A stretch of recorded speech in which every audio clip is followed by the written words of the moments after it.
நேர்களுக்கு வணக்கம். நேர்கள் யாவரையும் மீண்டும் மற்றொரு யதார்த்த கிளம்பாயிலாக சந்திப்பதில் மகிழ்ச்சி அடைகிறோம். நேர்களே, பிறகு ஞாயிற்றுக்கிழமைகளில் இரவு 10 மணியிலிருந்து உங்கள் இல்லங்களிலே வடகிழக்கு மாத்திரமில்லாமல் உலகெங்கும் இருக்கின்ற நெஞ்சங்களோடு யதார்த்த கிளம் கலந்து விடுகிறது. உங்களுக்கு தெரியும் நேர்களே, யதார்த்த கிளம் நிகழ்ச்சியிலே நாங்கள் எங்களுடைய தமிழ் சமூகம் சார்ந்து, எங்களுடைய நாடு சார்ந்து நடைபெறுகின்ற முக்கிய விடயங்களில் ஏதேனும் ஒன்றை எடுத்து அது சார்ந்த துறை சார்ந்தவர்களை அழைத்து வந்து அது தொடர்பிலே பகிர்ந்து கொள்கிற, கலந்தாடுகிற, விவாதிக்கிற, கருத்தாடுகிற நிகழ்ச்சியாக யதார்த்த கிளம் தொடர்ந்து அமைந்து வருவது நேர்களுக்கு தெரியும். பல விடயங்களே யதார்த்த கிளம் எங்களது தமிழ் மறைந்து போன அல்லது மறைக்க முற்பட்ட பல விடயங்களை யதார்த்த கிளம் இங்கே நேர்களோடு எடுத்து அதனை மீளவும் ஞாபகப்படுத்தி இருக்கிறது அல்லது வெளியே கொண்டு வந்திருக்கிறது.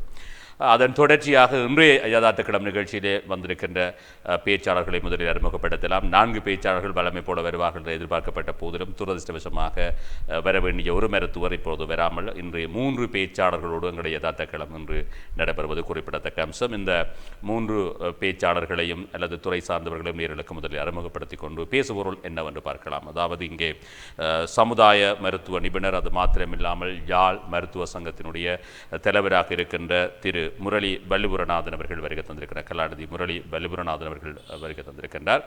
அதே போல் உங்களுக்கு தெரியும் தோழர் சீகா செந்திவேல் அவர்கள் வருகை தந்திருக்கின்றார். இவர் புதிய ஜனநாயக மார்க்சிய லெனினிச கட்சியினுடைய பொதுச் செயலாளராக இருக்கிறார். உங்களுக்கு அவரை நன்றாக தெரியும். அதே போல் அருகில் இருக்கின்ற நவரத்னம் நந்தொருபன் அவர்கள் பொறியியலாளர். அது மாத்திரமில்லாமல் தூய நீருக்கான மக்கள் ஒன்றியத்தின் தலைவராக இருக்கிறார்.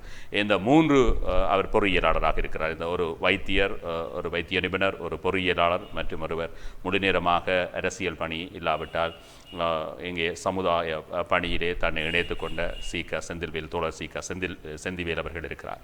இந்த 3 பேரோடும் நாங்கள் இன்று பகிர்ந்து கொள்கிற அல்லது அலசவிருக்கின்ற விடயம் உங்களுக்கு தெரியும். தொடர்ந்தும் இந்த குடிநீர் பிரச்சனை தொடர்ந்து கொண்டே இருக்கிறது. அது குடிக்கலாமா குடிக்கக்கூடாதா என்ற நிலை இன்னும் தெளிவற்ற ஒரு வகையறாத இடத்துக்குள்ளான் இருக்கிறது. பல தரப்பினரும் பல்வேறு விதமாக அது தொடர்பிலே சொல்லிக் கொண்டிருக்கிறார்கள், கருத்து வெளியிட்டுக் கொண்டிருக்கிறார்கள். ஆனால் இப்பொழுதும் மக்கள் அந்த நீரை குடித்து கொண்டிருக்கிறார்கள். ஒரு சாரார் அதை குடிப்பதில்லை. அதேவேளை குளிக்கின்ற சிலர் அதை குளிக்கிறது அல்லது ஏனைய பாவனை கெடுக்கின்ற பொழுது கண் எரிகிறது எனவும் தோளிலே கடி போன்ற ஏற்படுவதாக மக்கள் சொல்லுகிறார்கள். அதேவேளை எங்களுடைய வடக்கு மாகாண சபை அமைத்த நிபுணர் குழு அந்த தண்ணி தொடர்பிலே அவர்கள் ஒரு அறிக்கையினை வெளியிட்டிருக்கிறார்கள். பல விதமான கருத்துருவாக்கங்கள் இங்கே நிகழ்ந்து கொண்டிருக்கிறது. ஆகவே இது தொடர்பிலே நாங்கள் பார்க்க வேண்டிய அல்லது அலச வேண்டிய தேவை காலத்தினுடைய கட்டாயம். அந்த வகையில் முதலில் நாங்கள் எங்களுடைய சமுதாய மருத்துவ நிபுணரும் யாழ் மருத்துவ சங்கத்தின் தலைவராக இருக்கின்ற வைத்திய கலாநிதி முரளி பல்லிபுரநாதன் அவர்களை கேட்டு பார்க்கலாம். உங்களுடைய பார்வையிலே இந்த குடிநீர் இல்லாவிட்டால் சுண்ணாகத்தை அண்டிய இல்லாவிட்டால் யாழ்ப்பாணத்தில் ஒரு பெரிய பிரதேசமே இந்த நிலத்தடி நீருடன் கழிவோயில் கலந்ததாக நம்பப்பட்டு அதன் தொடர்ச்சியாக இன்று நாங்கள் பல்வேறு சிக்கல்களுக்கு முகம் கொடுத்துக் கொண்டிருக்கிறோம். இது தொடர்பிலே நீங்கள் என்ன சொல்கிறீர்கள் டாக்டர்? கடந்த வருடம் நான் இந்த மருத்துவ சங்கத்தின் தலைவர் பதவியை ஏற்றுக்கொண்டதன் பின்பு வருடத்தின் இறுதிப்பகுதி அளவில் தான் எனக்கு இந்த தகவல் முதலாக தெரிவிக்கப்பட்டது. ஆனால் நான் அந்த நிலையில் இந்த பிரச்சனையை ஆராய்ந்து பார்த்த பொழுது இது 2009களுக்கு முன்னரே இது ஆரம்பித்திருப்பது தெரிய வந்திருக்கிறது. அதே வேளையில் நான் பார்த்தேன் இந்த விடயம் ஆனது ஒரு விதமான பயம். அதாவது இதை தெரிவிக்கும் பொழுது இது தொடர்பான ஆய்வுகளை மேற்கொள்வது என்பது தொடர்பான விடயங்களில் ஒரு பயமானது காணப்பட்டது. அப்படி இருந்தும் நான் இந்த பிரச்சனையை நேர்முகமாக அணுகி மேரளி மாதத்தில் எங்களுடைய மருத்துவ சங்கத்தின் வருடாந்த செயல் அமர்வின் பொழுது இது தொடர்பான நிபுணர்களை வரவழைத்து நாங்கள் 2 மணி நேரம் உரையாடியிருந்தோம். அதே வேளையில் நவம்பர் மாதம் அளவில் எந்தவித வெளிப்படையான ஆய்வு அறிக்கையும் இல்லாத ஒரு சூழ்நிலையில் நான் சுகாதார அமைச்சின் உயர் அதிகாரிகளை சந்தித்து இது தொடர்பாக கலந்துரையாடி இங்குள்ள நீர் மாதிரிகளை நேரடியாக பரிசோதிப்பதற்கு உரிய நடவடிக்கைகளை ஆரம்பித்திருந்தேன். அதன் பின்பு நாங்கள் பார்க்குறோம், ஜனவரி 8ஆம் தேதியின் பின்பு நிலைமையில் மாற்றம் ஏற்பட்டது. ஆட்சியில் மாற்றம் ஏற்பட்டதை தொடர்ந்து அனைவரும் கதைக்கக்கூடிய ஒரு விடயமாக இது மாறியிருப்பதை என்று பார்க்கக்கூடியதாக இருக்கிறது. ஏற்கனவே நீங்கள் கூறியது போல இங்கே பல சர்ச்சைகள் ஏற்பட்டிருக்கின்றன. இதே வேளையில் மருத்துவ சங்கத்தின் தலைவர் என்ற வகையில் நான் தொடர்ச்சியான பலருடனும் கதைத்து, பல நிபுணர்களுடன் கதைத்து, இதை விட தனிப்பட்ட ரீதியில் ஏனைய ஆய்வாளர்களுடன் சேர்ந்து மேலதிக ஆய்வுகளை மேற்கொண்டிருந்தேன். இதே வேளையில் மார்கழி மாதத்தில் இந்த நீர் வாட்டர் ட்ரைனேஜ் போர்ட் அவர்களுடைய அந்த அறிக்கை, ஆய்வு அறிக்கையானது வெளியிடப்பட்டிருந்தது. அப்போ அவர்கள் கூறியிருந்தார்கள், நூற்றுக்கணக்கான கிணறுகளில் உள்ள மாதிரிகளை ஆராய்ந்து அவர்கள் பார்த்த பொழுது அதில் பெரும்பாலான கிணறுகளில் இந்த அதிக அளவில் இந்த கிரீஸ் மற்றும் ஆயில் போன்ற பதார்த்தங்கள், பெட்ரோலிய கழிவு பதார்த்தங்கள் கலந்திருப்பதாக தெரிவிக்கப்பட்டிருந்தது. அதைவிட மிகவும் முக்கியமாக நாங்கள் பார்க்கிறோம், இந்த பாரலோகங்கள், குறிப்பாக இந்த ஈயமானது 50 கிணறுகளில் மாதிரிகளை எடுத்து ஆராய்ந்த பொழுது 5 கிணறுகளில் ஈயம் காணப்பட்டதாகவும், அதே வேளையில் அதில் 4 கிணறுகளில் காணப்பட்ட ஈயமானது மிகவும் அதிக அளவில், அதாவது ஏற்றுக்கொள்ளப்பட்ட அளவுக்கும் மிக அதிகமாக இருந்ததாக அந்த அறிக்கையில் தெரிவிக்கப்பட்டிருந்தது. அப்போ இதையெல்லாம் நாங்கள் இது எங்களுடைய அந்த வருடாந்த செயல் அமர்வுக்கு சில தினங்களுக்கு முன்னர் வெளியிடப்பட்டிருந்தது. அதைத் தொடர்ந்து நாங்கள் இது தொடர்பான விடயங்களை கலந்துரையாடி இருந்தோம். இதை விட இந்த செறிவு நிலைகள், அதாவது கிணறுகளில் காணப்பட்ட இந்த பதார்த்தங்களின் செறிவுகளை அடிப்படையாக வைத்து மேலதிக ஆய்வுகளை நானும் சுகாதார அமைச்சர் சேர்ந்த சில நிபுணர்களும் சேர்ந்து மேற்கொண்டு ஆராய்ந்து பார்த்த பொழுது, அதாவது ஒரு பொருள், ஒரு நச்சுத்தன்மையான பொருளானது ஒரு இடத்திலிருந்து வெளியேறும் பொழுது அதனுடைய செறிவானது தூரம் அதிகரித்து செல்லும் பொழுது குறைந்து செல்வதை அவதானிக்கக்கூடியதாக இருக்கும். அப்போ அந்த வகையில் நாங்கள் ஆராய்ந்து பார்த்தோம். இந்த மின்சார சபை வளாகத்திலிருந்து இந்த தூரம் கூட இந்த கிணறுகளின் தூரம் அதிகரித்து செல்லும் பொழுது அவற்றின் செறிவானது தெளிவாக குறைந்து செல்வதை காணக்கூடியதாக இருக்கிறது. அப்போ அதன் அடிப்படையில் இது ஒரு விஞ்ஞான ரீதியாக ஏற்றுக்கொள்ளப்பட்ட ஆய்வு முறை என்ற வகையில் நாங்கள் உறுதியாக அதை சொல்ல முடியும். அதாவது இந்த மின்சார சபை வளாகத்தில் இருந்துதான் இந்த மின்சார சபை என்றதை விட பிரைவேட் இல்லை, மின்சார சபை வளாகத்தினுள் தான் இந்த தனியார் நிறுவனங்கள் காணப்படுகிறது. எங்களுடைய ஆய்வினால் சொல்லக்கூடியதாக இருப்பது, அதாவது மின்சார சபை வளாகத்திலிருந்து தூரத்துக்கு செல்லும் பொழுது இந்த செறிவுகள் குறைந்து செல்கின்றன. எனவே மின்சார சபை வளாகம் அந்த பகுதியில் இருந்து தான் இந்த நச்சுத்தன்மையான பொருட்கள் வெளிப்படுகின்றன என்பதை நாங்கள் உறுதியாக கூறக்கூடியதாக இருந்தது. அதே வேளையில் நாங்கள் பார்க்கிறோம், இந்த தனியார் நிறுவனங்களும் ஏனைய சில தனிநபர்களும் பல்வேறு காரணங்களுக்காக இது அங்கே இருந்து வெளியிடப்படவில்லை. இது ஒரு பெட்ரோல் ஸ்டேஷன் அல்லது ஒரு சர்வீஸ் ஸ்டேஷன், அதாவது வாகனங்களை கழுவுவதற்காக இந்த பதார்த்தங்களை பயன்படுத்தும் இடங்களிலிருந்து கூட இது வெளியேறி இருக்கலாம். இதை எவ்வாறு சொல்ல முடியும்? இந்திய மின்சார சபை பகுதியிலிருந்து தான் இது வெளியேறி இருக்க முடியும் என்ற விதண்டாவாதங்களை வைத்து கொண்டிருந்தார்கள். ஆனால் விஞ்ஞான ரீதியாக எங்களால் சரியாக இதை கணிக்கக்கூடியதாக இருந்தது. அதாவது இந்த இடத்திலிருந்து தான் வெளியேறி இருந்தது என்பதை நாங்கள் சொல்ல முடியுமாக இருந்தது. அதே வேளையில் 2012ஆம் ஆண்டில் எங்களுக்கு கிடைக்கப்பட்ட புகைப்படங்கள் மற்றும் ஆவணங்கள், அதை நாங்கள் உங்களிடம் சமர்ப்பிக்கிறோம். நீங்கள் அதை நேயர்களுக்கும் காட்டலாம். அதாவது மிகவும் தெளிவாக தெரிகிறது, அந்த பகுதியில் எந்தவித சுற்றுச்சூழல் கரிசனையும் இல்லாமல் சட்டங்களுக்கு முரணாக, அதாவது இந்த தனியார் நிறுவனமானது, மின் உற்பத்தி நிறுவனமானது கழிவுகளை, அதாவது அந்த பிரதேசத்தில் ஒரு பெரிய ஒயில் குளம் என்று கூறும் அளவுக்கு இந்த கழிவுகள் இருந்தன. அது மின்சார சபை கீழ், மின்சார சபையின் அனுமதியுடன் தனியார் நிறுவனங்கள்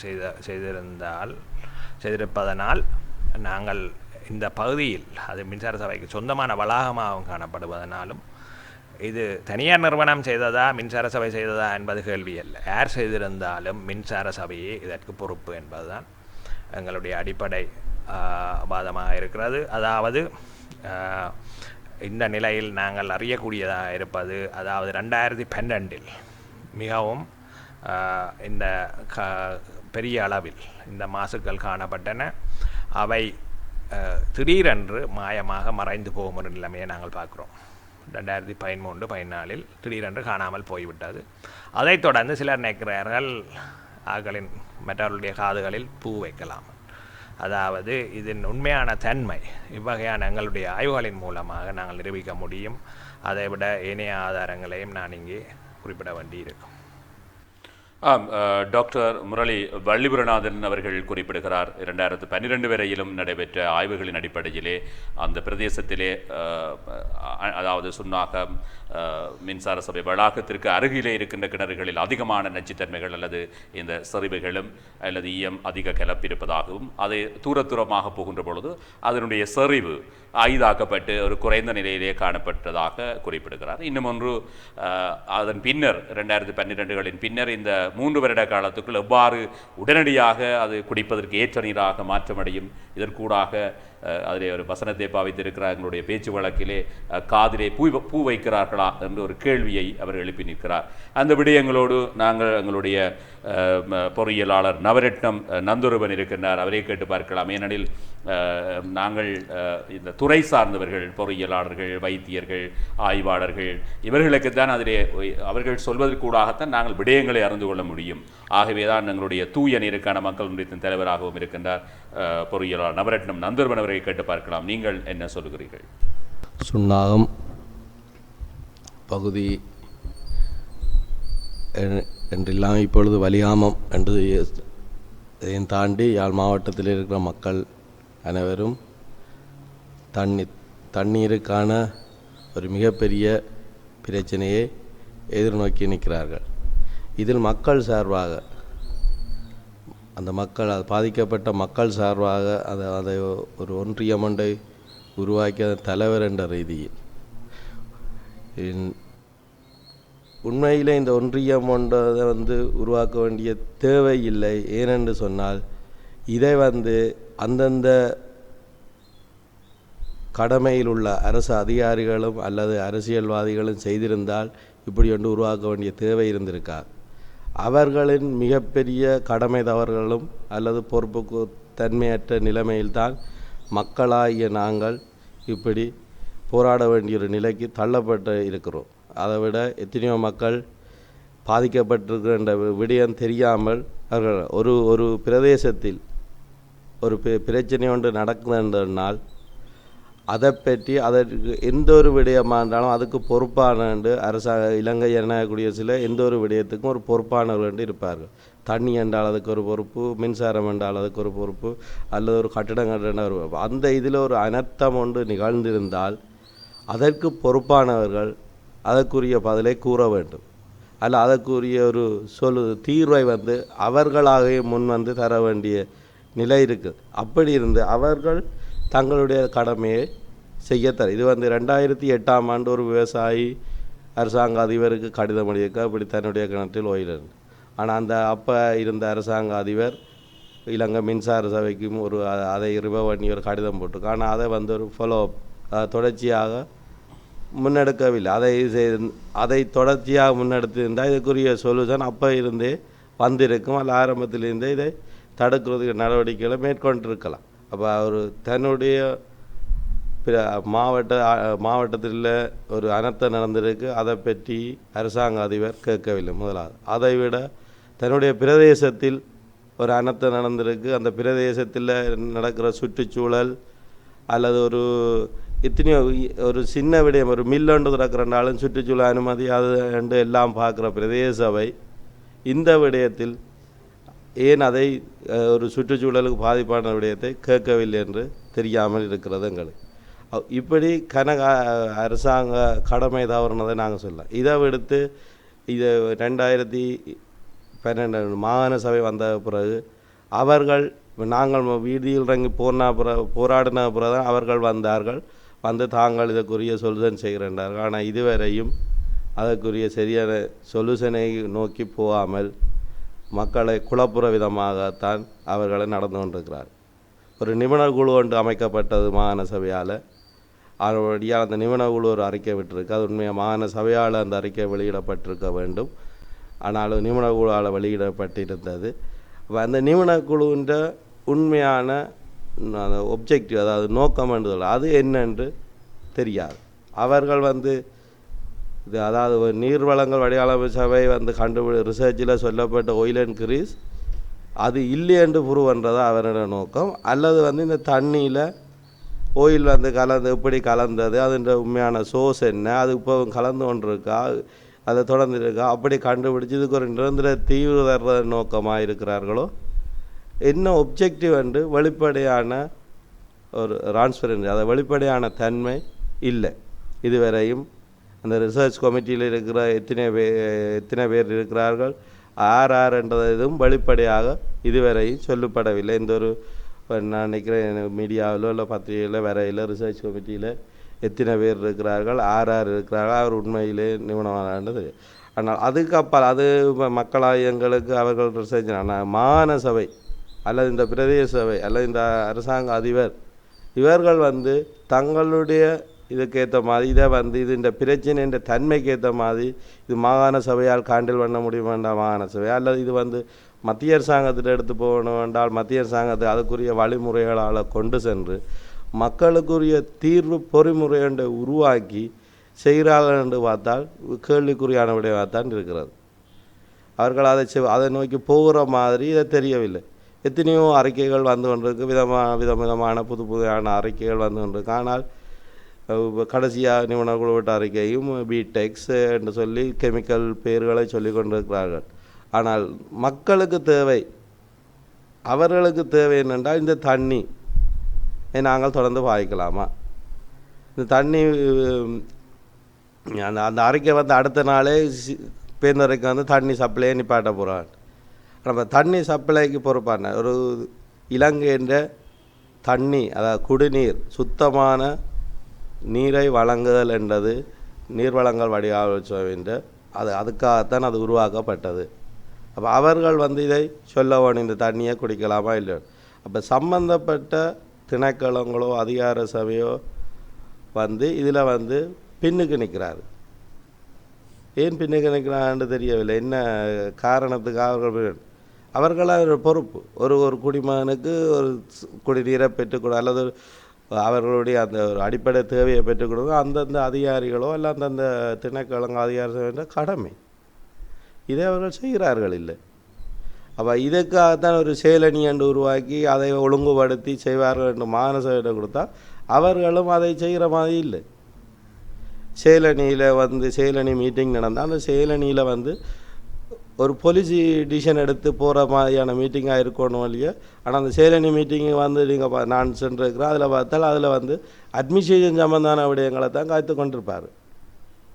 அது அவருடைய அட்மினிஸ்ட்ரேஷன் விடயம் அவர் அங்கே கதைச்சி தீர்மானித்து போட்டு செயலணி மீட்டிங்னு வந்தால் அதில் ஒரு பாலிசி டிசிஷன் எடுக்கிற மாதிரி. ஆனால் இதில் வேற வேணும். அப்போ அந்த தலைமைத்துவத்திலேருந்து அந்த செயலணிக்கு தவற விடப்பட்டிருக்காங்க.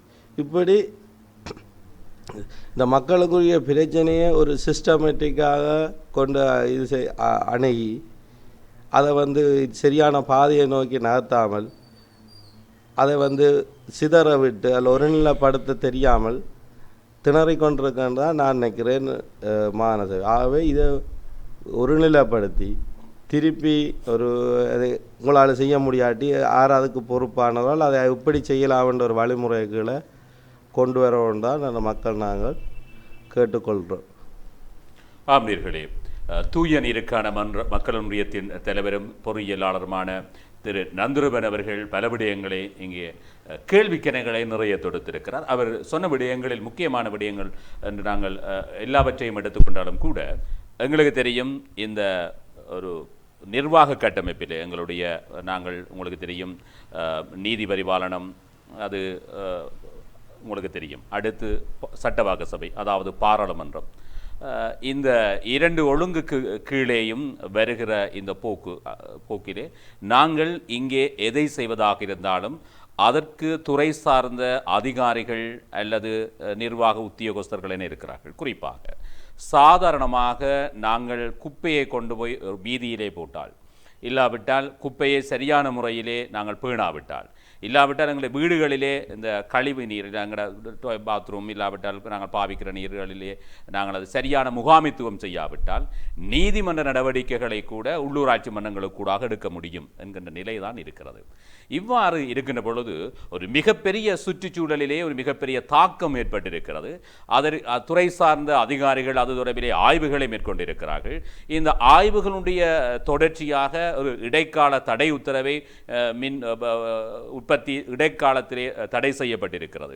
இந்த நீதிமன்றம் வருவதற்கு முன்னர் இந்த துறை சார்ந்தவர்கள் என்ன செய்து கொண்டிருக்கிறார்கள் அல்லது என்ன செய்து கொண்டிருந்தார்கள் என்று பொறியியலாளர் நந்தரூபன் ஒரு கேள்வி எழுப்பியிருக்கிறார். குறிப்பாக பிரதேச சபைகளுடைய நடவடிக்கைகள் அவ்வாறு அமைந்திருக்க வேண்டும், ஏன் அவை அவ்வாறான நடவடிக்கைகளை சரியான நேரங்களிலே எடுக்காத ஒரு மயக்க நிலையை இங்கே உருவாக்கி இருக்கிறார்கள் அல்லது உருவாக்கப்பட்டிருக்கிறது என அவர் கேள்வி எழுப்பியிருக்கிறார். சரி, பார்க்கலாம். தொடர்ந்து தோழர் சீக்க செந்திவேல் அவர்களை பார்க்கலாம். அவருக்கு நிறைய பட்டறிவு இருக்கிறது, நிறைய அனுபவங்களை அவர் தன்னகத்தை வைத்திருக்கிறார். எனவே இந்த மண்ணிலே தொடர்ச்சியாக வாழ்ந்து வருகின்ற அரசியல்வாதியை நிறைய பேர் தொடர்ச்சியாக இங்கே வாழ்றையில். ஆகவே அவரிடம் கேட்டு பார்க்கலாம், நீங்கள் என்ன சொல்லுகிறீர்கள் இந்த எங்களுடைய குடிநீர் தொடர்பிலே? எல்லோருக்கும் வணக்கம். இங்கே வைத்திய கலாநிதி வல்லிபுரநாதன் முரளி வல்லிபுரநாதன் அவர்கள் தன்னுடைய கருத்தை கூறினார். அதேபோல் பொறியியலாளர் நந்தகுமார் அவர்களும் தங்களுடைய கருத்தை கூறினார்கள். எங்களுடைய அரசியல் மக்களுக்கான அரசியல். மக்கள் எங்கே பாதிக்கப்படுகிறார்கள், எங்கே ஒடுக்கப்படுகிறார்கள், எங்கே அநீதி இழைக்கப்படுகிறது, அந்த இடங்களிலே அந்த மக்கள் சார்பாக அந்த மக்களோடு நின்று குரல் கொடுத்து அவர்கள் எதிர்நோக்கின்ற பிரச்சனைகளுக்கு தீர்வு காணுவதற்கு போராட்ட முனையிலே முன்னணியிலே நின்று வந்த ஒரு அரசியல் பாரம்பரியத்தில் வந்தவர்களே நானும் ஒருவன்.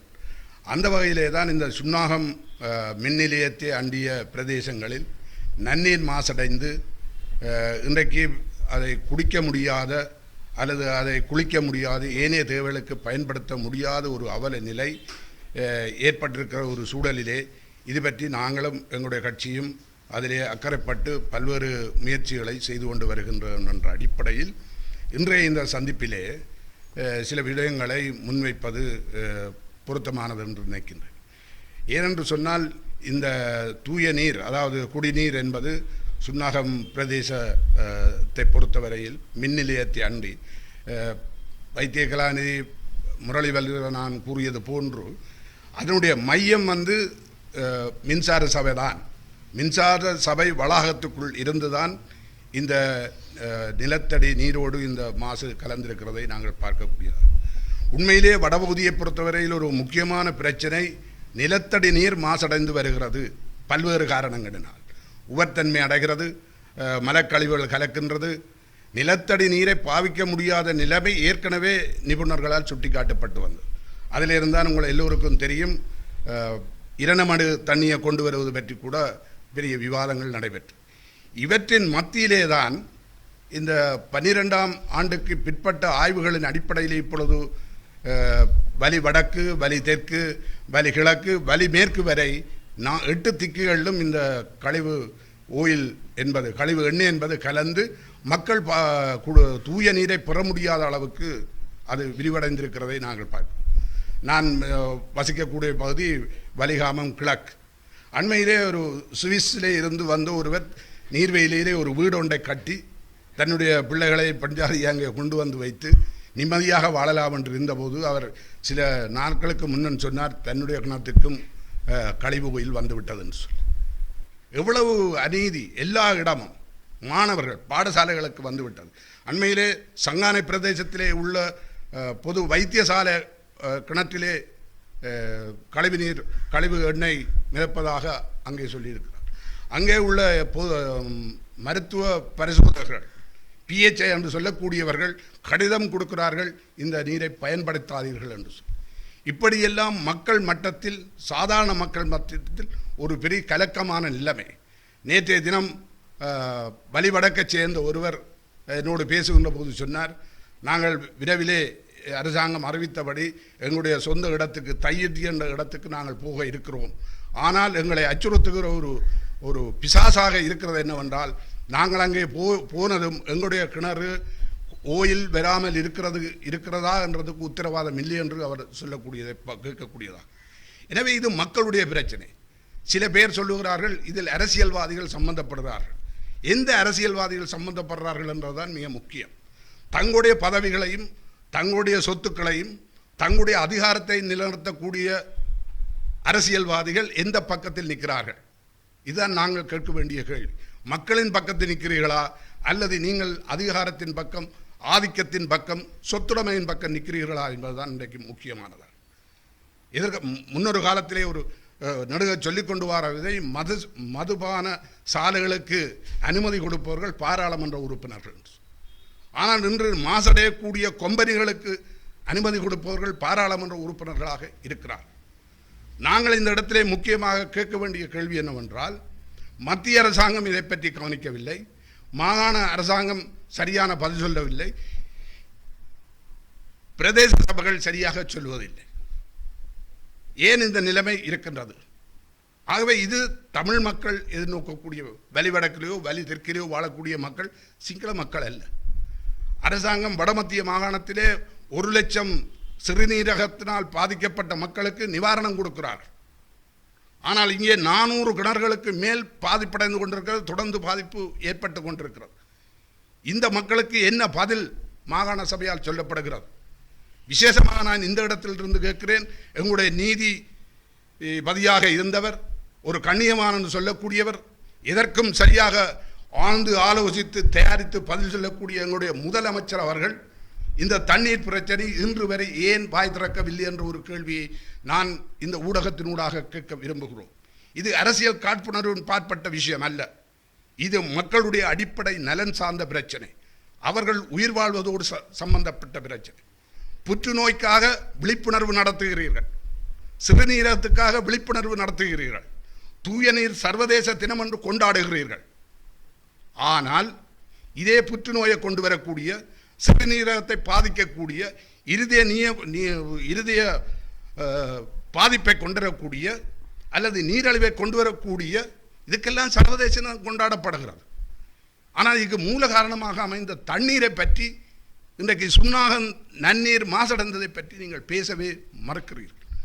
இந்த நிபுணர் துறை சார்ந்தவர்கள் சொல்லுகிறார்கள், அந்த தண்ணீரிலே உற்பத்தியாகக்கூடிய விளைபொருட்கள் கூட எதிர்காலத்திலே நஞ்சாகக்கூடிய ஆபத்து இருக்கிறது என்று சொல்லி, இந்த இன்றைக்கு நன்னீர் மாசடைந்திருக்கின்ற பிரதேசத்தை வரைபடத்திலே பார்த்தால் தெரியும். பொன் கொளிக்கும் பூமி என்று சொல்லப்படுகிற செம்மண் பிரதேசம்.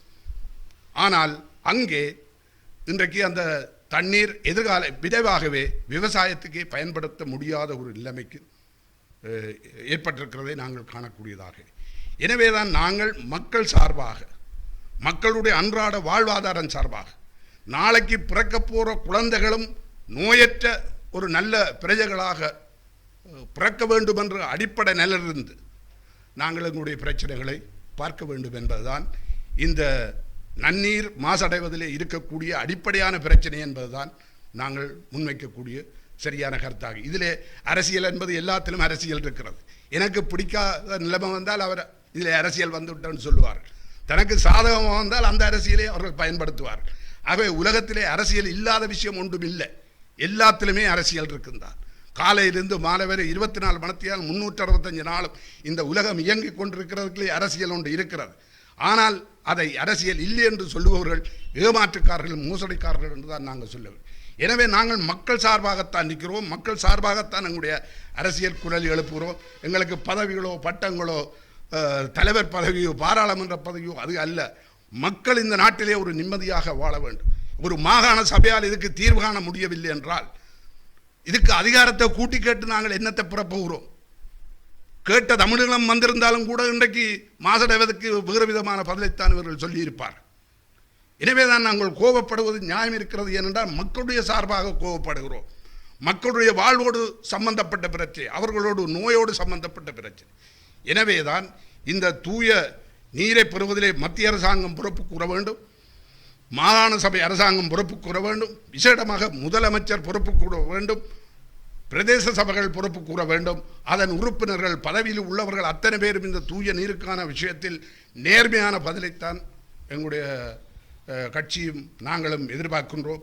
அதுவரை நாங்கள் தொடர்ந்து அந்த மக்களோடு நின்று போராடுவோம். நீதியை நிலைநாட்டுவதற்கும் தூய நீரை பெறுவதற்கும் நாங்கள் தொடர்ந்து அந்த மக்களோடு இருப்போம் என்பதைத்தான் இந்த சந்தர்ப்பத்திலே கூறக்கூடியதாக. ஆம்பீர்களே, தோழர் சீகா செந்திவேல் அவர்கள் பல விடயங்களை குறிப்பிட்டிருக்கிறார். அந்த பொறுப்பு கூறலிலே இருந்து நமது அரசியல் தலைமைகளோ அல்லது பொறுப்பு வாய்ந்த அதிகாரிகளோ விலகிவிட முடியாது.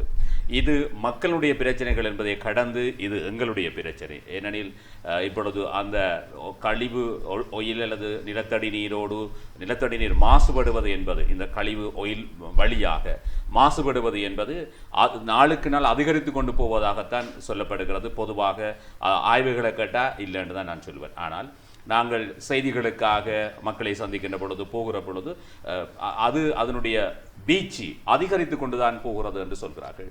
ஆரம்பத்தில் டாக்டர் முரளி அவர்கள் குறிப்பிட்டது போல சில வேளைகளில் தூர போகின்ற பொழுது அதனுடைய செறிவு குறைந்து 5 ஆகலாமே தவிர அந்த தாக்கம் இருக்கிறது. இந்த விடயத்திலே அரசியல் ஒன்று இருக்கிறது என்ற ஒரு குற்றச்சாட்டு பரவலாக இப்போ அண்மை காலங்களாக பேசப்பட்டு வருகிறது. இந்த நிலத்தடி நீரோடு கழிவோயில் பரவுவதிலே பின்னணியிலே ஒரு அரசியல் இருக்கிறது என்ற ஒரு, ஆனால் அதை இல்லை என்றும் சொல்லிவிட முடியாது, இருக்கிறது என்றும் தெளிவாக சொல்ல முடியாது. ஆனால் தோழர் சீகா செந்திவேல் அவர்கள் இப்பொழுது குறிப்பிட்டது போல எல்லா விடயங்களிலுமே அரசியல் இருக்கிறது. ஆகவே இதிலும் அரசியல் இருக்கிறது என்பதை யதார்த்த கோடிட்டு காட்டி முதலாவது சுற்றை நிறைவு செய்த நேர்களே, 2வது சுற்றிலே சந்திப்போம். ஒரு சிறிய வர்த்தக விளம்பர இடைவேளை. நேர்களே, யதார்த்த கிளத்தினுடைய 2வது சுற்றிலே சந்திக்கிறோம். உங்களுக்கு ஒரு சம்பவத்தை நேர்களோடு பகிர்ந்து கொண்டு இப்பொழுது தெரியும் வளமை போல 2வது சுற்றிலே இடையிடையே கதைக்கலாம், குறுக்கிட்டு பேசலாம், ஒரு கருத்து முதலாக அல்லது கருத்தாடலாக வைத்துக் கொள்ளலாம். ஒரு 50 ஆண்டுகளுக்கு முன்னர் இங்கே வெளிவந்து கொண்டிருந்த ஒரு தமிழ் பத்திரிகைக்கு ஒரு சிறுகதை ஒருவர் எழுதி அனுப்பியிருக்கிறார். அந்த சிறுகதையிலே தண்ணீர் காசு கொடுத்து தண்ணீரை வாங்குவது போல அந்த சிறுகதையில் இருந்தது. அப்போ இருந்த அந்த எடிட்டர், அதனுடைய ஆசிரியர் அந்த சிறுகதையை கிழித்து டஸ்ட்பினுக்கு போட்டு முட்டாள் ஒருவர் சிறுகதை எழுதியிருக்கிறார் என்று சொன்னாராம்.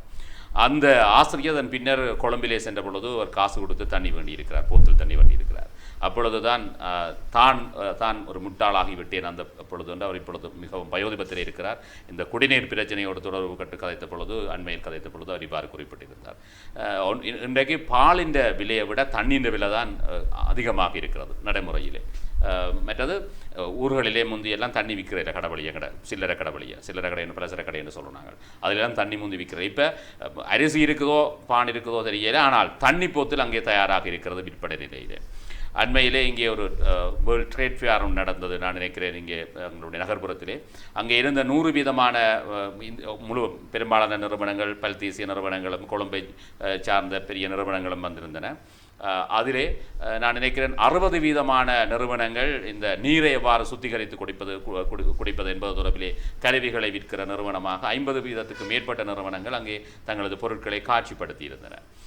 ஆக இங்கே தண்ணீர் என்பது ஒரு மிக சிக்கலான விடயமாகத்தான் இருக்கிறது.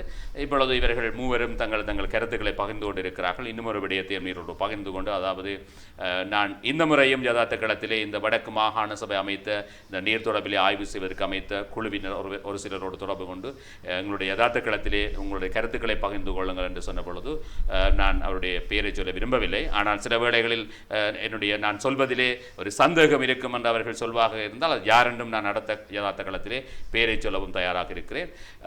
அவர்கள் டான் டிவி மீது இல்லாவிட்டால் இந்த நிகழ்ச்சி மீது ஒரு குற்றச்சாட்டை குறித்த ஒரு பொறியியலாளர் வைத்திருந்த அந்த அணியில் இருக்கின்றவர், ஆய்வு குழுவில் இருந்தவர், நாங்கள் இதனை குழப்புகிறோம் என்று சொல்லியிருந்தார். அதாவது ஒரு கொஞ்சம் நேரம் கொடுத்தால், கொஞ்சம் காலப்பகுதி, இது முதல் கட்ட ஆய்வு தான் இப்போ நிறைவு பெற்றிருக்கிறது.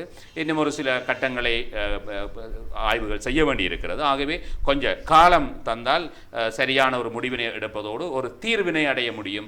ஆகவே அந்த தீர்வினை அடைவதற்கு இவ்வாறான நிகழ்ச்சிகளும் இந்த விடயங்கள் வெளியே பேசப்படுவதும் முட்டுக்கட்டையாக அல்லது இடைஞ்சலாக இருக்கிறதாக என்னை குறைபட்டு கொண்டார். இன்னும் விடயத்தை குறிப்பிட்டிருந்தார். அவர் மக்களோடு போய் சந்தித்து கதைத்து விடயங்களை அறிவதாகவும், மக்களுக்கு தெரியும் இந்த நீரை குடிப்பதா இல்லையா என்று, படித்த முட்டாள்களுக்கு அது தெரியவில்லை என்ற ஒரு பதத்தையும் பாவித்திருந்தார். ஆகவே சில வேளைகளில் உங்களுடைய இலக்கு ஒன்று. இப்போ நீங்கள் எல்லாரும் விரும்புகிறது நல்ல தண்ணியை சனம் குடிக்கணும் மாட்டாங்க. அவரும் அதைத்தான் அந்த அவர்களும் அதைத்தான் விரும்புகிறார்கள், நல்ல தண்ணீரை குடி. வடக்கு மாகாண சபையும் நிச்சயமாக அதைத்தான் விரும்பும். ஆனால் இலக்கு ஒன்றாக இருக்கின்ற பொழுது நாங்கள் போகிற வழியிலே தான் நான் நினைக்கிறேன் முரண்பட்டுக் கொள்ளுகிறோம் என்று. ஆகவே இந்த குடிநீர் தொடர்பான பிரச்சனைகளை நாங்கள் ஊடகங்களிலே பேசாமல் இருப்பது பொருத்தமா, இல்லாவிட்டால் இல்லை இது தொடர்பிலே நாங்கள் பேச வேண்டுமா? என்ன சொல்றீங்க டாக்டர்? இதில் நாங்கள் முக்கியமாக நீங்கள் குறிப்பிட்ட அந்த முதலாவது பாயிண்ட்டுக்கு வரன், அதாவது இந்த நீர் விற்பனை செய்கிறது. அதை நானும் முதலில் 80களின் இறுதிப்பகுதிகளில் நான் விடத்தல் தீவுக்கு சென்ற பொழுது முதலாக அங்கே நீர் விற்பனை செய்யப்படுற ஒரு நிலைமையை பார்த்தேன். அப்போ தண்ணி போத்தல் 10 ரூபாவுக்கு அங்கே விற்றார்கள். அப்போ எனக்கு அது மிகவும் ஆச்சரியமாக இருந்தது. அதாவது இலங்கையிலேயே தண்ணி விற்கிறார்கள் என்று சொல்லி யோசித்தேன். ஆனால் இன்று நீங்கள் கூறுவது போல் மூளைக்கு மூளை தண்ணி போத்தல் இப்போ ஒரு பெரிய வியாபாரமாக மாறிவிட்டது. யாழ்ப்பாண பகுதியில் தான் குறைவாக இருந்தது. ஆனால் அந்த குறிப்பாக இந்த நஞ்சு கலந்த சம்பவம் போன்ற அதை விட இந்த சுண்ணாம்பு நீர் பிரச்சனை போன்றவற்றின் பின்பு இப்பொழுது அமோகமாக விற்பனையாகும் ஒரு பதார்த்தமாக தண்ணீர் விற்பனை மாறிவிட்டது. அதே வேளையில் நீங்கள் கேட்ட கேள்வி, அதாவது இந்த நிபுணர் குழு அதை தொடர்ந்து இது ஊடகங்களில் இதை கதைப்பது சரியா பிள்ளையா என்பதை பார்க்கும் பொழுது முதலில் ஏற்கனவே அவர் பொறியியலாளர் குறிப்பிட்டிருந்தார். அதாவது இதை எவ்வாறாக அணுகி இருக்க வேண்டும். அதுக்கு முதல் நான் என்னமொரு அறிக்கையை பற்றி சொல்ல விரும்புகிறேன். அதாவது இந்த நவம்பர் மாதத்தில் நாங்கள் அந்த சுகாதார அமைச்சில் கதைத்த விடயங்களை தொடர்ந்து அவர்களை இந்த ஆய்வு செய்ய வேண்டும், இலங்கை இந்த யாழ்ப்பாண பகுதிக்கு இந்த மாதிரிகளை எடுத்து ஆய்வு செய்ய வேண்டும் என்று கேட்டுக்கொண்டதை தொடர்ந்து பிப்ரவரி மாதத்தில் அவர்கள் இங்கு நேரடியாக அங்கே இருந்த ஒரு நிபுணர் குழு நானும் சேர்ந்து இங்கே 4 MOH டிவிஷன்ஸ், அதாவது ஒரு பரந்த பகுதியில் உடுவில், கோப்பாய், தெல்லிப்பளை, சண்டிலிப்பாய் ஆகிய 4 இந்த சுகாதார வைத்திய அதிகாரிகள் பிரிவிலும் ஒரு பரந்த இடத்தில் கோப்பாய் முதல் கொண்டு தெல்லிப்பளை வரையான இந்த பகுதிகளில் இந்த மாதிரிகளை 25 கிணறுகளை நாங்கள் தெரிவு செய்து அவற்றிலிருந்து இந்த மாதிரிகளை தெரிவு செய்து எடுத்து நாங்கள் அரசாங்க பகுப்பாய்வாளர் திணைக்களத்துக்கு அனுப்பியிருந்தோம். அப்போ அவர்கள் சொன்னார்கள், அதை ஆராய்ந்து பார்த்து அந்த 25 மாதிரிகளுமே அதாவது அந்த ஏற்றுக்கொள்ளப்பட்ட அளவுக்கு மிகவும் அதிகமாக இந்த கிரீஸ் மற்றும் ஆயில் கலந்திருப்பதாக அவர்கள் தெரிவித்திருக்கிறார். அப்பொழுது இதன் அந்த மற்ற பக்கத்தை பார்க்க வேண்டும். அதாவது இவ்வாறான அறிக்கை, அதாவது இப்போ இந்த நிலைமை வழக்கு கோர்ட் அதாவது நீதிமன்றத்திலும் இருக்கிறது. அப்போ அந்த நேரத்தில் இதனுடைய சட்ட வேலு அதை என்று பார்க்கும் பொழுது நாங்கள் பார்க்குறோம் இந்த அரசாங்க பகுப்பாய்வாளர் திணைக்களத்தினால் வெளியிடப்படும் ஒரு அறிக்கையானது இறுதியான அறிக்கையாக உயர் நீதிமன்றத்திலோ அல்லது உச்ச நீதிமன்றத்திலோ ஏற்றுக்கொள்ளப்படும் ஒரு நிலைமையாக இருக்கிறது. அதாவது அதை சட்ட ரீதியாக நிராகரிப்பேன் என்று சொன்னால் அது மிகவும் இயலாத ஒரு விடயமாக இருக்கிறது. அதேவேளை இந்த நிபுணர் குழு பற்றி நீங்கள் சொன்னீர்கள். முதலாவதாக நாங்கள் பார்த்து கொஞ்சம் டைம் கேட்கினேன். இப்போ இப்படி எல்லாம் கதைக்கிறபடியாக தான் தங்களுக்கு இப்போ அவர்கள் அந்த அணியோடு இன்ஜினியர் அவர்களுடைய அணியோடு, அதாவது இந்த நிபுணர் குழுவோடு சில வேறு நிபுணர்களும் இணைந்து பணியாற்ற தயாரில்லை, பயப்படுகிறோமா? என்ன பிரச்சனைண்டா அரசியல் மயப்படுத்தப்பட்டு இப்படி நாங்கள் கதைச்சு கொண்டிருக்கிறபடியால் தான் இப்படி ஒரு சிக்கல் ஏற்பட்டிருக்கிறது சொல்லுகிறோம். அப்படி இருக்குட்டா அப்படி எதுவும், அதாவது அவர்களுக்கு ஒரு ஒப்ஜெக்டிவ் ஒன்று இருந்தால் அதை நோக்கி அவர்கள் இந்த 6 இடையில காய்ச்சினால் அவர்கள் அதை பார்க்க தேவையில்லை. அதை நோக்கி அவர்கள் போய்கொண்டிருக்க வேண்டியதானே. அவர்கள் எங்களுக்கு என்னத்தை ரிசல்ட்ஸ் ஒன்று தரப்போகிறார்கள், இந்த தண்ணியை குடிக்கலாமா, இல்லை இதில் ஆயில் கலந்ததை தாங்கள் ரிமூவ் பண்ணி தரமா, இல்லை இதுக்கு என்ன சொல்யூஷன் தரப்போகிறோன்ற ஒரு ஒப்ஜெக்டிவ் அவர்களுக்கு இருந்தால், மற்றபடி என்ன கல்லறிந்து கொண்டு இருக்கிறத பற்றி அவர்கள் ஒரு பண்ண வேண்டிய அவசியம் இல்லை. ஏன் இடையில் ஒரு ரிசர்ச் இன்னும் கட்டமாக ரிசர்ச் செய்யப்படுமென்னு உங்களுக்கு சொன்னீங்க. இப்போ ஏன் இந்த முதலாவது கட்ட ரிசல்ட்ஸை ஏன் வெளியிட்டார்கள்? என்ன தேவை இருக்குது? வெளியிட வேண்டிய தேவை என்ன இருக்குது? ஆமாம், முக்கியமாக இதில் பார்க்க வேண்டியது என்னென்னு சொன்னால், அதாவது முதலில் நிபுணர் குழு அவர்களை அமைத்த விதம் அதை நாங்கள் பார்க்க வேண்டும். ஒன்று ஏற்கனவே நான் குறிப்பிட்டேன், இது இந்த குட் கவர்னன்ஸ் என்று சொல்லுவோம், நல்ல ஆட்சியின் ஒரு வடிவமாக நாங்கள் இன்று தெற்கில் பார்க்கிறோம். வெளிப்படைத்தன்மை, டிரான்ஸ்பேரன்சியை குறிப்பிடுகிறோம். ஆனால் இங்கு பார்த்தால் முதலில் ஆரம்பத்தில் சொல்லப்படவில்லை. அதாவது இங்கே இந்த நிபுணர் குழு யார் என்பது மிகவும் தெளிவாக வெளிப்படுத்தப்படவில்லை. பின்னர் பார்க்குறோம், நாங்கள் 9 பேரின் பெயரை குறிப்பிட்டார்கள். ஆனால் 4 பேர் ஒரு ஊடகவியலாளர் மாநாட்டை நடத்துகிறார்கள். இதில் நாங்கள் பார்க்குறோம், முதலாவதாக குற்றவாளி கூண்டில் நிற்பது யார்? அதாவது இந்த பிரச்சனை, அதாவது இந்த எண்ணெய் சம்பந்தமான பிரச்சனை நான் ஏற்கனவே குறிப்பிட்டேன். அதாவது தனியார் நிறுவனம் கழிவை அகற்றி இருந்தாலும் அல்லது மின்சார சபை கழிவை அகற்றி இருந்தாலும் மின்சார சபை வளாகத்தினுள் தான் இந்த மாசுகள் காணப்படுகின்றன. எனவே தான் இந்த மின்சார சபை தான் இந்த தனியார் நிறுவனத்தையும் இங்கே கூப்பிட்டு அவர்களை சரியாக மேற்பார்வை செய்யாமல் இவ்வாறாக கழிவுகளை அகற்றியதற்கு பொறுப்பாக இருந்தது. ஆக வகையில் முதலாவதாக குற்றவாளி கூண்டில் நிற்பது மின்சார சபை. அப்போ மின்சார சபையுடன் நெருக்கமான தொடர்புகளை பேணி வரும் ஒருவரை இந்த நிபுணர் குழுவில் இணைத்து கொண்டது முதலாவது தவறாக நான் கருதுகிறேன். அதாவது நிபுணர் குழுவின் நம்பகத்தன்மையானது அதில் உள்ள உறுப்பினர்களின் தராதரத்தை வைத்து நாங்கள் பார்க்க வேண்டும். அப்போ அவ்வாறான நிலைமையில் அவர் தவறாக ரிப்போர்ட் கொடுத்தான்னு நான் சொல்லவில்லை. அதாவது இதனுடன், அதாவது மின்சார சபையுடன் நெருக்கமான ஒருவரை நாங்கள் இணைத்து கொண்டால் அந்த இதை நாங்கள் சொல்லுவோம் கான்ஃப்ளிக்ட் ஆஃப் இன்ட்ரெஸ்ட். அதாவது ஒரு செயற்பாட்டில் ஒரு முரண்பாடு ஏற்படக்கூடிய தன்மை அது ஏற்பட்டு விட்டது என்று சொல்லவில்லை.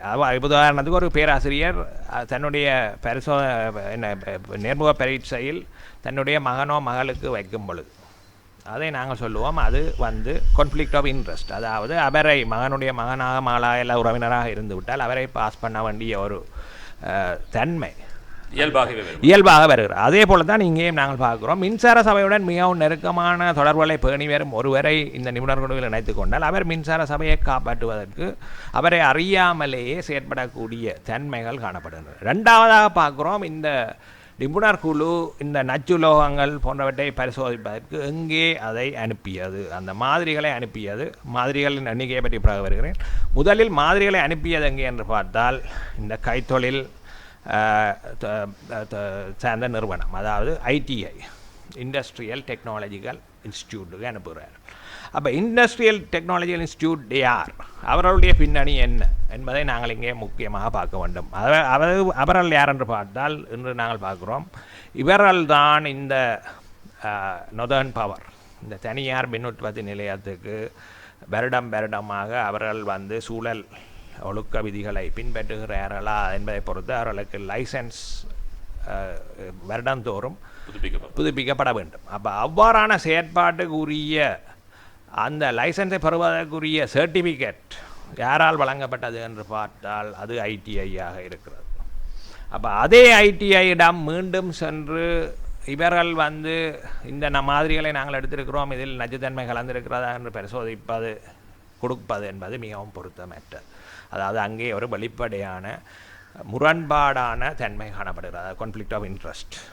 அதாவது அவர்களுக்கு அவ்வாறாக அவர்கள் சற்றலாக நச்சுத்தன்மை இருக்கிறான்னு வெளிப்படுத்தினால் அவர்கள் முதல் கொடுத்த அறிக்கை, அதாவது இந்த லைசன்ஸை மீள புதுப்பிப்பதற்கு இந்த தனியார் மின் உற்பத்தி நிலையத்தை கொடுத்த அறிக்கை மீது ஒரு சந்தேகத்தை கிளப்புகிறது. அப்போ அந்த நிலையில் நாங்கள் பார்க்குறோம், இந்த விசேட குழு, நிபுணர் குழு, அதன் அமைப்பிலும் அதன் செயற்பாட்டிலும் இதை விட மாதிரிகளை நாங்கள் பார்க்குறோம். அதில் இந்த புள்ளிவிவரத்தின் படி பார்க்குறோம். அதாவது இந்த நீர்வள வடிகால் அமைப்பு சபை, water board and drainage board, water supply and drainage board, அப்போ அவர்களால் செய்யப்பட்ட ஆய்வில் சொல்லுகிறார்கள் 50 கிணறுகளில் 5 கிணறுகளில் மாத்திரம் இந்த ஈயம் காணப்பட்டது, அதாவது 10% காணப்பட்டது. அப்போ அதை விட குறைந்த மாதிரிகளை எடுத்தால் இந்த சாத்தியக்கூறு, அதாவது ஏதாவது ஒரு கிணறில் இந்த ஈயம் கலந்திருக்கும் தன்மையானது கண்டுபிடிப்பது மிகவும் அரிதாக இருக்கும். அப்போ அந்த வகையில் அவர்கள் அதை முழுமையாக அறிய வேண்டும் என்று சொன்னால் அதை விட அதிகமாக 100 மாதிரிகளோ அல்லது அதற்கு மேற்பட்ட மாதிரிகளை அனுப்பியிருக்க வேண்டும். ஆனால் இங்கே இவரால் குறைந்தளவு மாதிரிகளை அனுப்பி கொண்டு அதன் மூலமாக இந்த ஏற்கனவே ITI ஒரு முரண்பாடான நிலையில் இருக்கும் ITI-இடம் அனுப்பப்பட்டு அவர்கள் இந்த எந்த விதமான பேரலோகம், அதிலும் ஒரு கபடத்தன்மை இருக்கிறது. அதாவது பேரலோகங்கள் என்று குறிப்பிடும் பொழுது அது 1 2 அல்ல, அது பல பேரலோகங்கள் இருக்கிறது.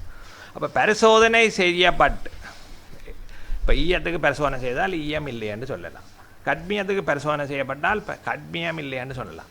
ஆனால் ஒருவருமே சொல்ல முடியாத எந்த பேரலோகமும் இந்த மாதிரியில் இல்லை. அவரால் பரிசோதனை செய்யப்பட்ட இந்த பேரலோகங்கள் தான் இல்லை என்பதை சொல்ல வேண்டும். அதை விட்டுட்டு இந்த மாதிரியில் எந்த பேரலோகமும் இல்லை என்று சொன்னால் அது ஒரு மோசடியான கருத்தாகவே இருக்கிறது. டாக்டர் நீங்கள் இப்போ நான் நினைக்கிறேன் இன்ஜினியர் நீங்கள் ஒரு பொறியியலாளராக இருக்கிறீர்கள். இந்த ஆய்விலேயே ஈடுபட்டவர்கள் 9 பேர் இருக்கிறார்கள்.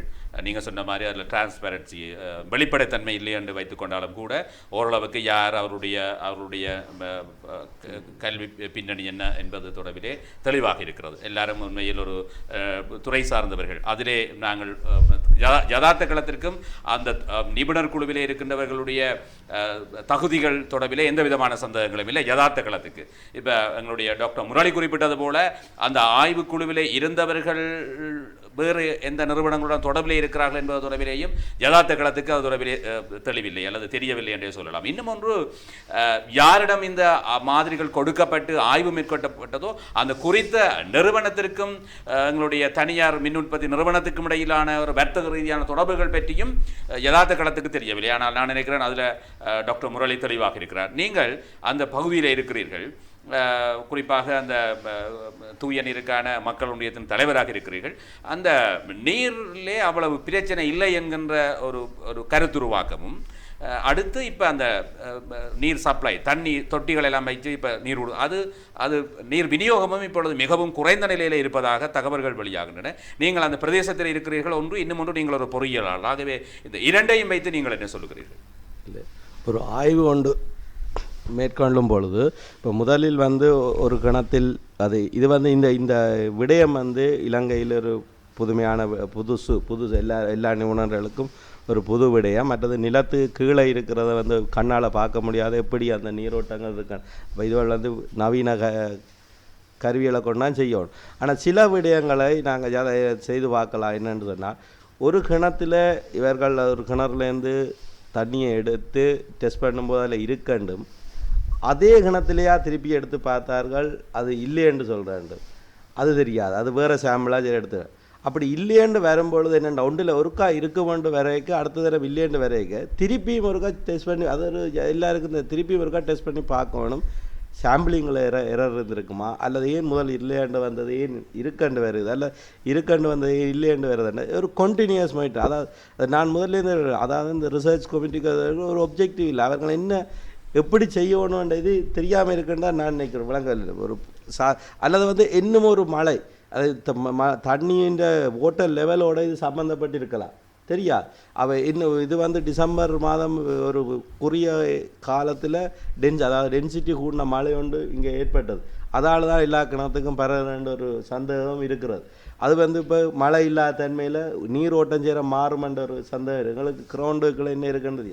அப்போ அப்படியான அடுத்த ஒரு மழை வரையும் அதை வெயிட் பண்ணி பார்த்து அதற்கு பிறகும் ஒரு டெஸ்ட்டை செய்து பார்த்து முடிவுகளை சொல்லணும். வழியே எழுத்தமானவா ஏன் இந்த முடிவு சொல்லப்பட்டு மக்களையும் குழப்பினார்கள் என்று எனக்கு தெரியாது இருக்குது. அடுத்தது தண்ணி சப்ளையை பற்றி நீங்கள் கேட்டீர்கள்.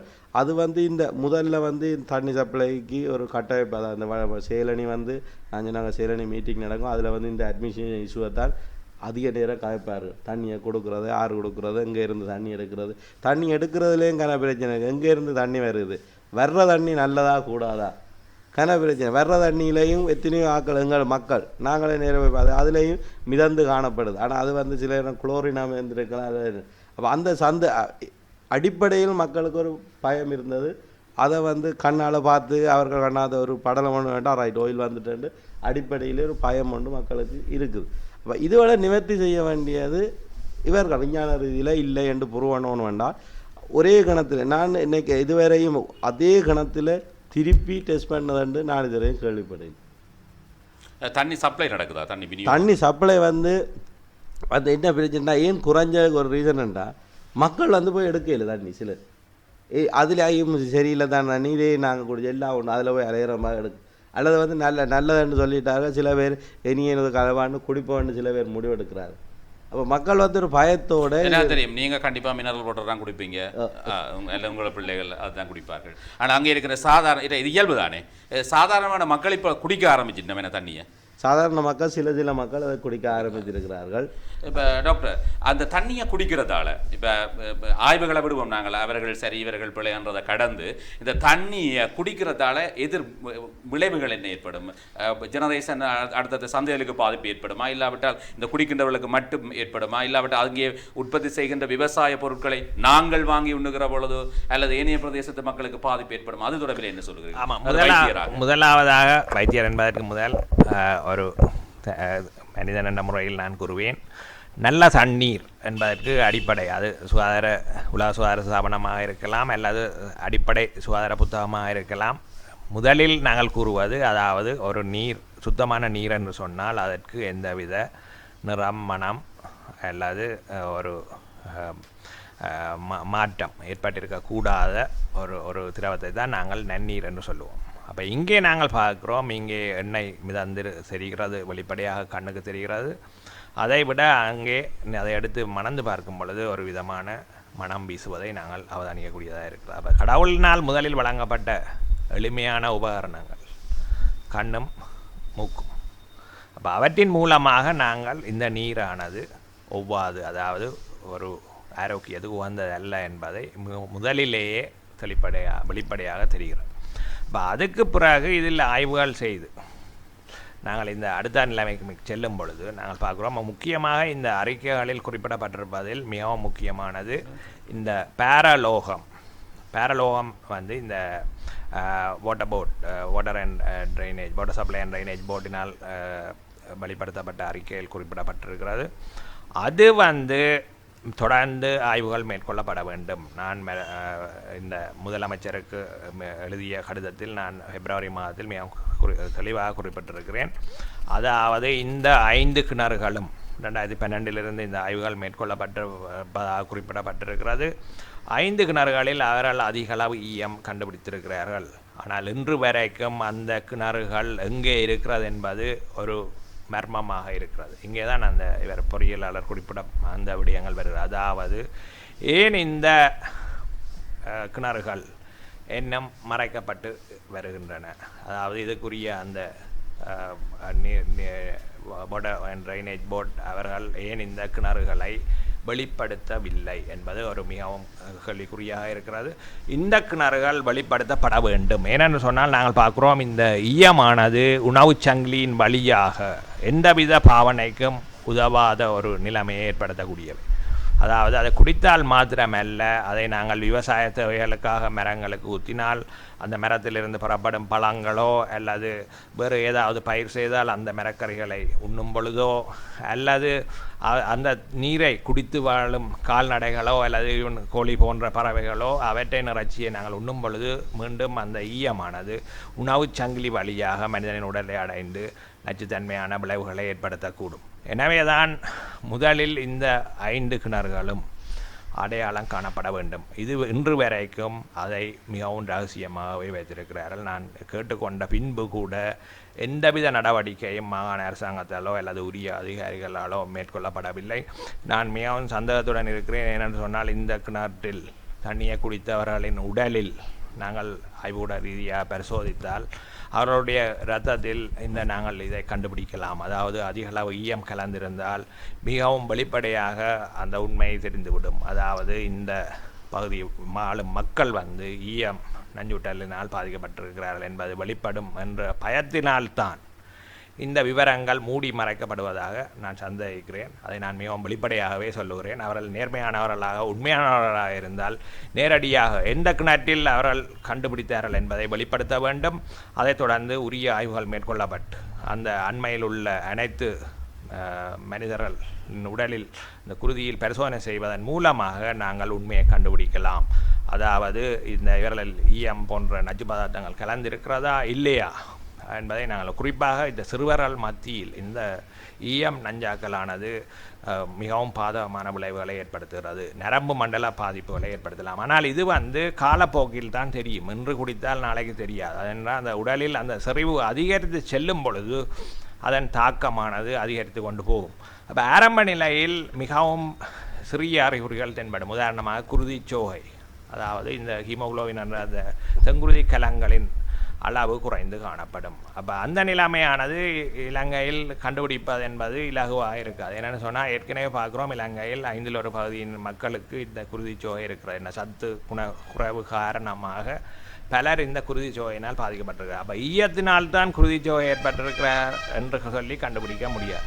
அதே வேளையில் நரம்பு மண்டல பாதிப்பின் ஆரம்ப கட்டமாக அவர்கள் அதிக அளவு கோவப்படுவது போன்ற வித்தியாசமான குணாதிசயங்களை அவர்கள் காட்டக்கூடும். அப்போ அதுவும் இலகுவாக கண்டுபிடிக்க முடியாது. என்னென்னு சொன்னால் இங்கே கோவப்படுவதற்கு பல விடயங்கள் இருக்கிறது. அப்போ அவ்வாறான சூழ்நிலை காணப்படும் பொழுது இந்த கிணறுகளை அடையாளம் கண்டு நாங்கள் உரிய பரிசோதனைகளை செய்வதன் மூலமாக அந்த வெளிப்படைத்தன்மை ஏற்படுத்தப்பட வேண்டும் என்பதே எனது முதலாவது கோரிக்கையாக. டாக்டர் அவர்கள் நீங்கள் சொன்னீங்க அந்த 25 சாம்பிள் நீங்கள் அனுப்பி டெஸ்ட் பண்ணி அது எந்த ஏரியாவில் எடுத்தனும் அதை நீங்கள் மக்களுக்கு அதை வெளியிலால் அதை நீங்கள் இப்போ நீங்கள் அதை நீங்கள் கண்டினியூஸாக மானிட்டர் பண்ணி அதிலிருந்து ஓயில் குறைஞ்சோண்டு வருதா இல்லை கூடிக்கொண்டு இதை செய்ய இயலுமாண்டு மக்கள் சார்பாக கேட்குறது. அதாவது நாங்கள் இந்த தொடர்ச்சியாக இந்த நவம்பர் மாதத்தில் நான் இந்த கோரிக்கையை முன்வைத்திருந்தேன் சுகாதார அமைச்சுக்கு. அதைத் தொடர்ந்து அவர்கள் பிப்ரவரி மாதத்தில் இந்த பரிசோதனையை செய்திருந்தார்கள். தொடர்ச்சியாக இதை மானிட்டர் பண்ண வேண்டும் என்று சொன்னால் அதுக்கு ஏனைய மாகாண சபை அவர்களும் ஒத்துழைத்தால் நான் நினைக்கிறேன் இது நாங்கள் இங்கே வடமத்திய மாகாணத்தில் செய்யப்பட்டது போல் அங்கே நாங்கள் பார்க்குறோம் எமது அரசாங்கங்களால் செய்ய முடியாத ஒரு சூழ்நிலையில் அவர்கள் உலக சுகாதார ஸ்தாபனத்தை நேரடியாக உதவி கேட்டு அவர்கள் பெருமளவில் மாதிரிகளை எடுத்து தொடர்ச்சியாக ஆய்வு செய்வதன் மூலமாக தான் கண்டுபிடித்தார்கள். இந்த கட்மியம் எனப்படும் அந்த பேரலோகம்தான் இந்த சிறுநீரக பாதிப்புக்கு முதன்மை காரணியாக இருக்கிறது. அப்போ அதுபோல் நாங்கள் அதுக்குரிய நிறுவனங்கள் இருக்கின்றன. உலக ஐக்கிய நாடுகள் சபையின் கீழ் உலக சுகாதார ஸ்தாபனம் இருக்கிறது. இதை விட UN என்வைரன்மெண்ட் இருக்கிறது, சுற்றுச்சூழல் அமைப்பு. அப்போ அதுகளை நாங்கள் கேட்டு அதில் உரிய நிபுணர்களை எடுத்துக்கொண்டு உரிய பரிசோதனைகளை சிஸ்டமேட்டிக் ரிசர்ச், அதாவது தொடர்ச்சியான ஆய்வுகளை மேற்கொள்வதன் மூலமாக நாங்கள் இதை கண்டுபிடிக்கலாம். அதே வேளையில் இங்கே மேற்கொள்ளப்படும் ஆய்வு நிபுணர் குழு என்று கூறும் பொழுது நாங்கள் அதில் பல குறைபாடுகளும் பலவிதமான நோக்கங்கள் நீங்கள் குறிப்பிட்டது போல் என்ன நோக்கம் என்பது, அதாவது இன்று வரைக்கும் நாங்கள் பார்க்குறோம், அதாவது இங்கே குற்றவாளி கூண்டில் நிற்கும் நிறுவனங்கள் மீது எந்தவித நடவடிக்கையும் எடுப்பதற்கான முயற்சிகள் மேற்கொள்ளப்படவில்லை. அதே வேளையில் பாதிக்கப்பட்ட மக்களுக்கு ஒரு நிவாரணமோ அல்லது ஒரு உதவியோ செய்ய வேண்டும் என்ற ஒரு நட்டஈடு வழங்கப்பட வேண்டும் என்பதை பற்றி ஒருவரும் கதைக்கவில்லை என்பதுதான் மிகவும் துக்ககரமான. நீங்கள் என்ன சொல்கிறீங்க தோழர்? இந்த விஷயத்தில் பாதிக்கப்பட்ட மக்களுக்கான நிவாரணம் வந்து டாக்டர் முரளி சொன்ன விஷயத்தோடு நான் 100% என்னென்னால் அந்த பக்கமே துப்புரவாக பார்க்கப்படாது, யோசிச்சே பார்க்கல. அல்லது இதுக்கு மாற்று என்ன? சரி, ஒரு புறத்தால் ஆய்வுகள் மூடி மறைக்கப்படுகிறது, தொடர்ந்து எண்ணக்கழிவு விரிவடைந்து செல்கிறது. அது செறிவு குறைந்திருந்தாலும் கூட அது பாதிப்பு என்பதை டாக்டருடைய விளக்கத்திலே தெரியக்கூடியதாக. ஆகவே இதற்கு நிவாரணம் என்னன்றது எனக்கு சில பிரதேசங்கள் தொடர்ந்து எங்களால் தண்ணி கொடுக்க முடியாத நிலைமை வரும் என்று செல்லக்கூடிய நிலைமை கூட வந்திருக்கு. கொடுக்கக்கூடிய தண்ணியில் கூட எந்தளவு சுத்தமான தண்ணி வழங்கப்படுதுன்றது கூட ஒரு கேள்விக்குரிய விஷயமாக இருக்குது. ஆகவே இன்றைக்கு புலம்பெயர்ந்த நாடுகளில் எங்களுடைய மக்கள் இருக்கிறார்கள், இங்கே பாதிப்புகளுக்கு உதவி செய்யக்கூடியவர்கள் இருக்கிறார்கள். ஆனால் அவர்கள் கூட இதிலே ரெண்டுபட்டு நிற்கிற ஒரு போக்கை காணக்கூடியதாக இருக்கிறது. அதாவது இங்கே இருக்கக்கூடிய இந்த விஷயத்தை மூடி மறைக்கக்கூடிய அல்லது இதை பெரிதுபடுத்தக்கூடாது என்று சொல்லக்கூடியவர்கள் பக்கம் சிலர் நிற்கிறார்கள். சிலர் உண்மையாகவே இந்த மக்களுக்கு ஒரு சரியான ஒரு வழிகாட்ட வேணும் அல்லது நிவாரணம் கொடுக்க வேணும். இப்போ சில நிபுணர்கள் சொல்லுற அது டாக்டர் தான் சொல்ல வேணும். அதாவது அடுத்த ஒரு 30 வருடங்களுக்கு இந்த நிலத்தடி நீரிலே கலந்த கழிவெண்ணியை அகற்ற முடியாது, அது தொடர்ந்து இருக்கும் என்று சில நிபுணர்கள் சொல்லுகிறார்கள். அதை பற்றி நீங்கள் என்ன சொல்லுங்கள்? முக்கியமாக நான் ஏற்கனவே குறிப்பிட்டேன், அதாவது இந்த கழிவு ஆயில் பல நூற்றுக்கணக்கான ஆயிரக்கணக்கான லிட்டர் கழிவானது கலக்கப்பட்டிருக்கிறது. அதாவது நாங்கள் பார்க்குறோம், இந்த ஒயில் குளம் ஆக இருந்த ஒரு நிலையில் சடுதியாக இந்த இணைய அதிகாரிகள் அதை ஆராய தொடங்கியவுடன் உடனடியாக அவை மூடி மறைக்கப்பட்டு விட்டது. அதாவது அங்கே நாங்கள் சந்தேகிப்பது, அதாவது இன்னும் இந்த வளாகத்திலிருந்து தான் பரவி வருவதனால் நிலத்தின் அடியில் இவை விடப்பட்டுள்ளன. அதை சிலர் இந்த ஊடகங்களுக்கு தெரிவித்திருக்கிறார்கள். தாங்கள் அதை கண்டதாக. அது இன்னும் சரியான ஆவணங்கள் இன்னும் நாங்கள் அதை தொடர்ந்து பெற முயற்சித்து கொண்டிருக்கிறோம். இது தொடர்பான தகவல்களை தர விரும்புகிறவர்களுடன் நேரடியாக தொடர்பு கொண்டு தர முடியும். அதாவது இந்த நிலத்தடி நீரில் கலக்கப்பட்ட இந்த பெட்ரோலி இந்த மின்சார சபை வளாகத்தினுள் அந்த தாழ்க்கப்பட்ட அந்த பதார்த்தங்கள் இன்னும் அங்கே இருக்கின்றன.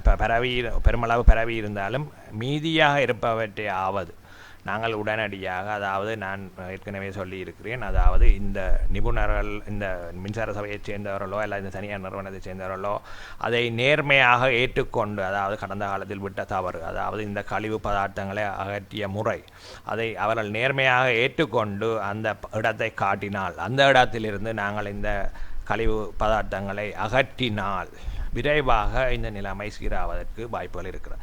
அதை விட்டுவிட்டு ஏனைய இடங்களில் ஆராய்ச்சிகளை செய்து கொண்டிருப்பதனால் இந்த எண்ணெயானது தொடர்ந்து கழிவு பதார்த்தமானது தொடர்ந்தும் பரவி கொண்டிருக்கும். நீங்கள் குறிப்பிட்டது போல 30-40 வருடங்கள் கூட செல்லலாம் என்பதே எனது அனுமானமாகவும் இருக்கிறது. ஒத்துழைப்பு பெறப்பட வேண்டும். அல்லாவிட்டால் ஒத்துழைப்பை பெறுவதற்கு உரிய சட்ட நடவடிக்கைகள் மேற்கொள்ளப்பட வேண்டும்.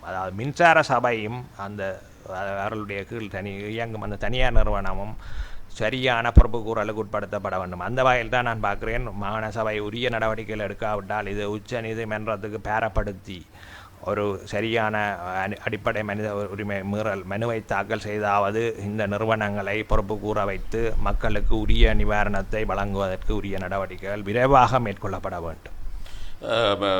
நீங்கள் என்ன சொல்கிறீங்க பொறியியலாளர் என்ற வகையிலே இதை நாங்கள் அகற்றக்கூடிய வாய்ப்புகள் இருக்கிறதா? ஏனைய நாடுகளிலே எங்களிடம் அந்த தொழில்நுட்பங்கள் இல்லாவிட்டாலும் கூட வேறு நாடுகளிடமிருந்து உதவிகள் பெற்று இப்பொழுது டாக்டர் சொன்னது மாதிரி உலக சுகாதார ஸ்தாபனங்கள் போன்ற ஆய்வு நிறுவனங்கள் போல இதை மண்ணுக்கு கீழே நிலத்தடி நீரை மீளவும் அந்த ஒயிலை பிரித்தெடுப்பதற்கான ஏது நிலைகள் இருக்கிறதா?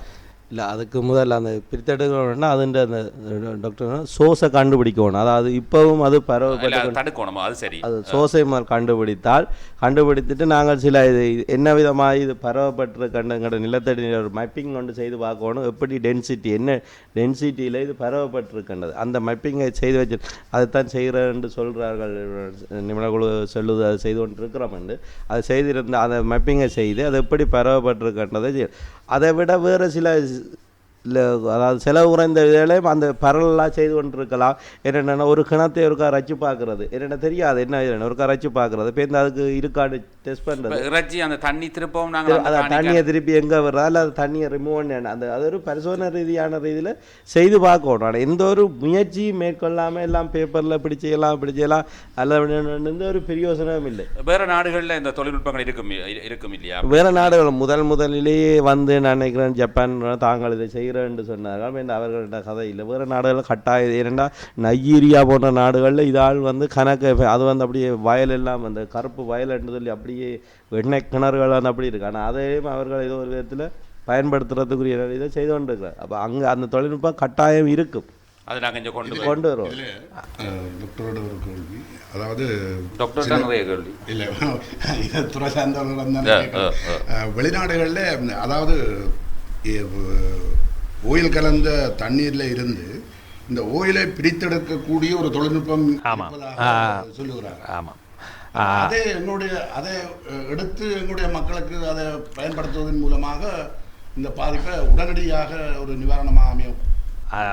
இது தொடர்பான பல ஆய்வுகள் மேற்கொள்ளப்பட்டு இருப்பதையும் மற்றும் இந்திய நாடுகளில் பயன்படுத்தப்பட்ட முறைகளையும் நான் ஆராய்ந்து பார்த்தேன். அப்போ முக்கியமாக நான் பார்க்குறோம் இதில் பல தொழில்நுட்பங்கள் பயன்படுத்தப்படுகின்றன. தற்பொழுது மிகவும் புதிதாக இந்த நானோ டெக்னாலஜி என்று சொல்லப்படும் முறை கூட பயன்படுத்தப்படுகிறது. ஆனால் இலங்கைக்கு பொருத்தமானதாகவும் எமது நிதி நிலைமை, இலங்கை ஒரு வளர்ந்து வரும் நாடு, எமது பொருளாதாரம் ஒரு உயர்நிலையில் இல்லை என்ற அடிப்படை தன்மைகளை வைத்து பார்க்கும் பொழுது மிகவும் மலிவாகவும் அதே வேளையில் செயல்படுத்தக்கூடியதாகவும் இருப்பது இந்த ஆக்டிவேட்டட் கார்பன் ஃபில்டர்ஸ் என்று சொல்லுவோம். இந்த சிரட்டை கரியிலிருந்து புறப்படும் கார்பனை பயன்படுத்தி நாங்கள் எளிய நீர் வடிகட்டிகளை வீட்டு அளவில் பயன்படுத்த முடியும். அதாவது ஒவ்வொரு வீட்டிலும் அவர்கள் மிகவும் மலிவாக 1500-2000 ரூபாய் வரையில் செலவழித்தால் இந்த நீர் வடிகட்டிகள், அதாவது காபனை சுரட்டை கரியை எரித்து அந்த காபனையும் இதை விட மணல் போன்றவற்றையும் பயன்படுத்தி மிகவும் மலிவான நீர் வடிகட்டிகளை பயன்படுத்தலாம். இது தொடர்பாக நான் ஏற்கனவே எனது பரிந்துரையை முதலமைச்சருக்கு வழங்கி இருக்கிறேன். ஆனால் இன்று வரையில் எந்தவித பதிலும் கிடைக்கவில்லை.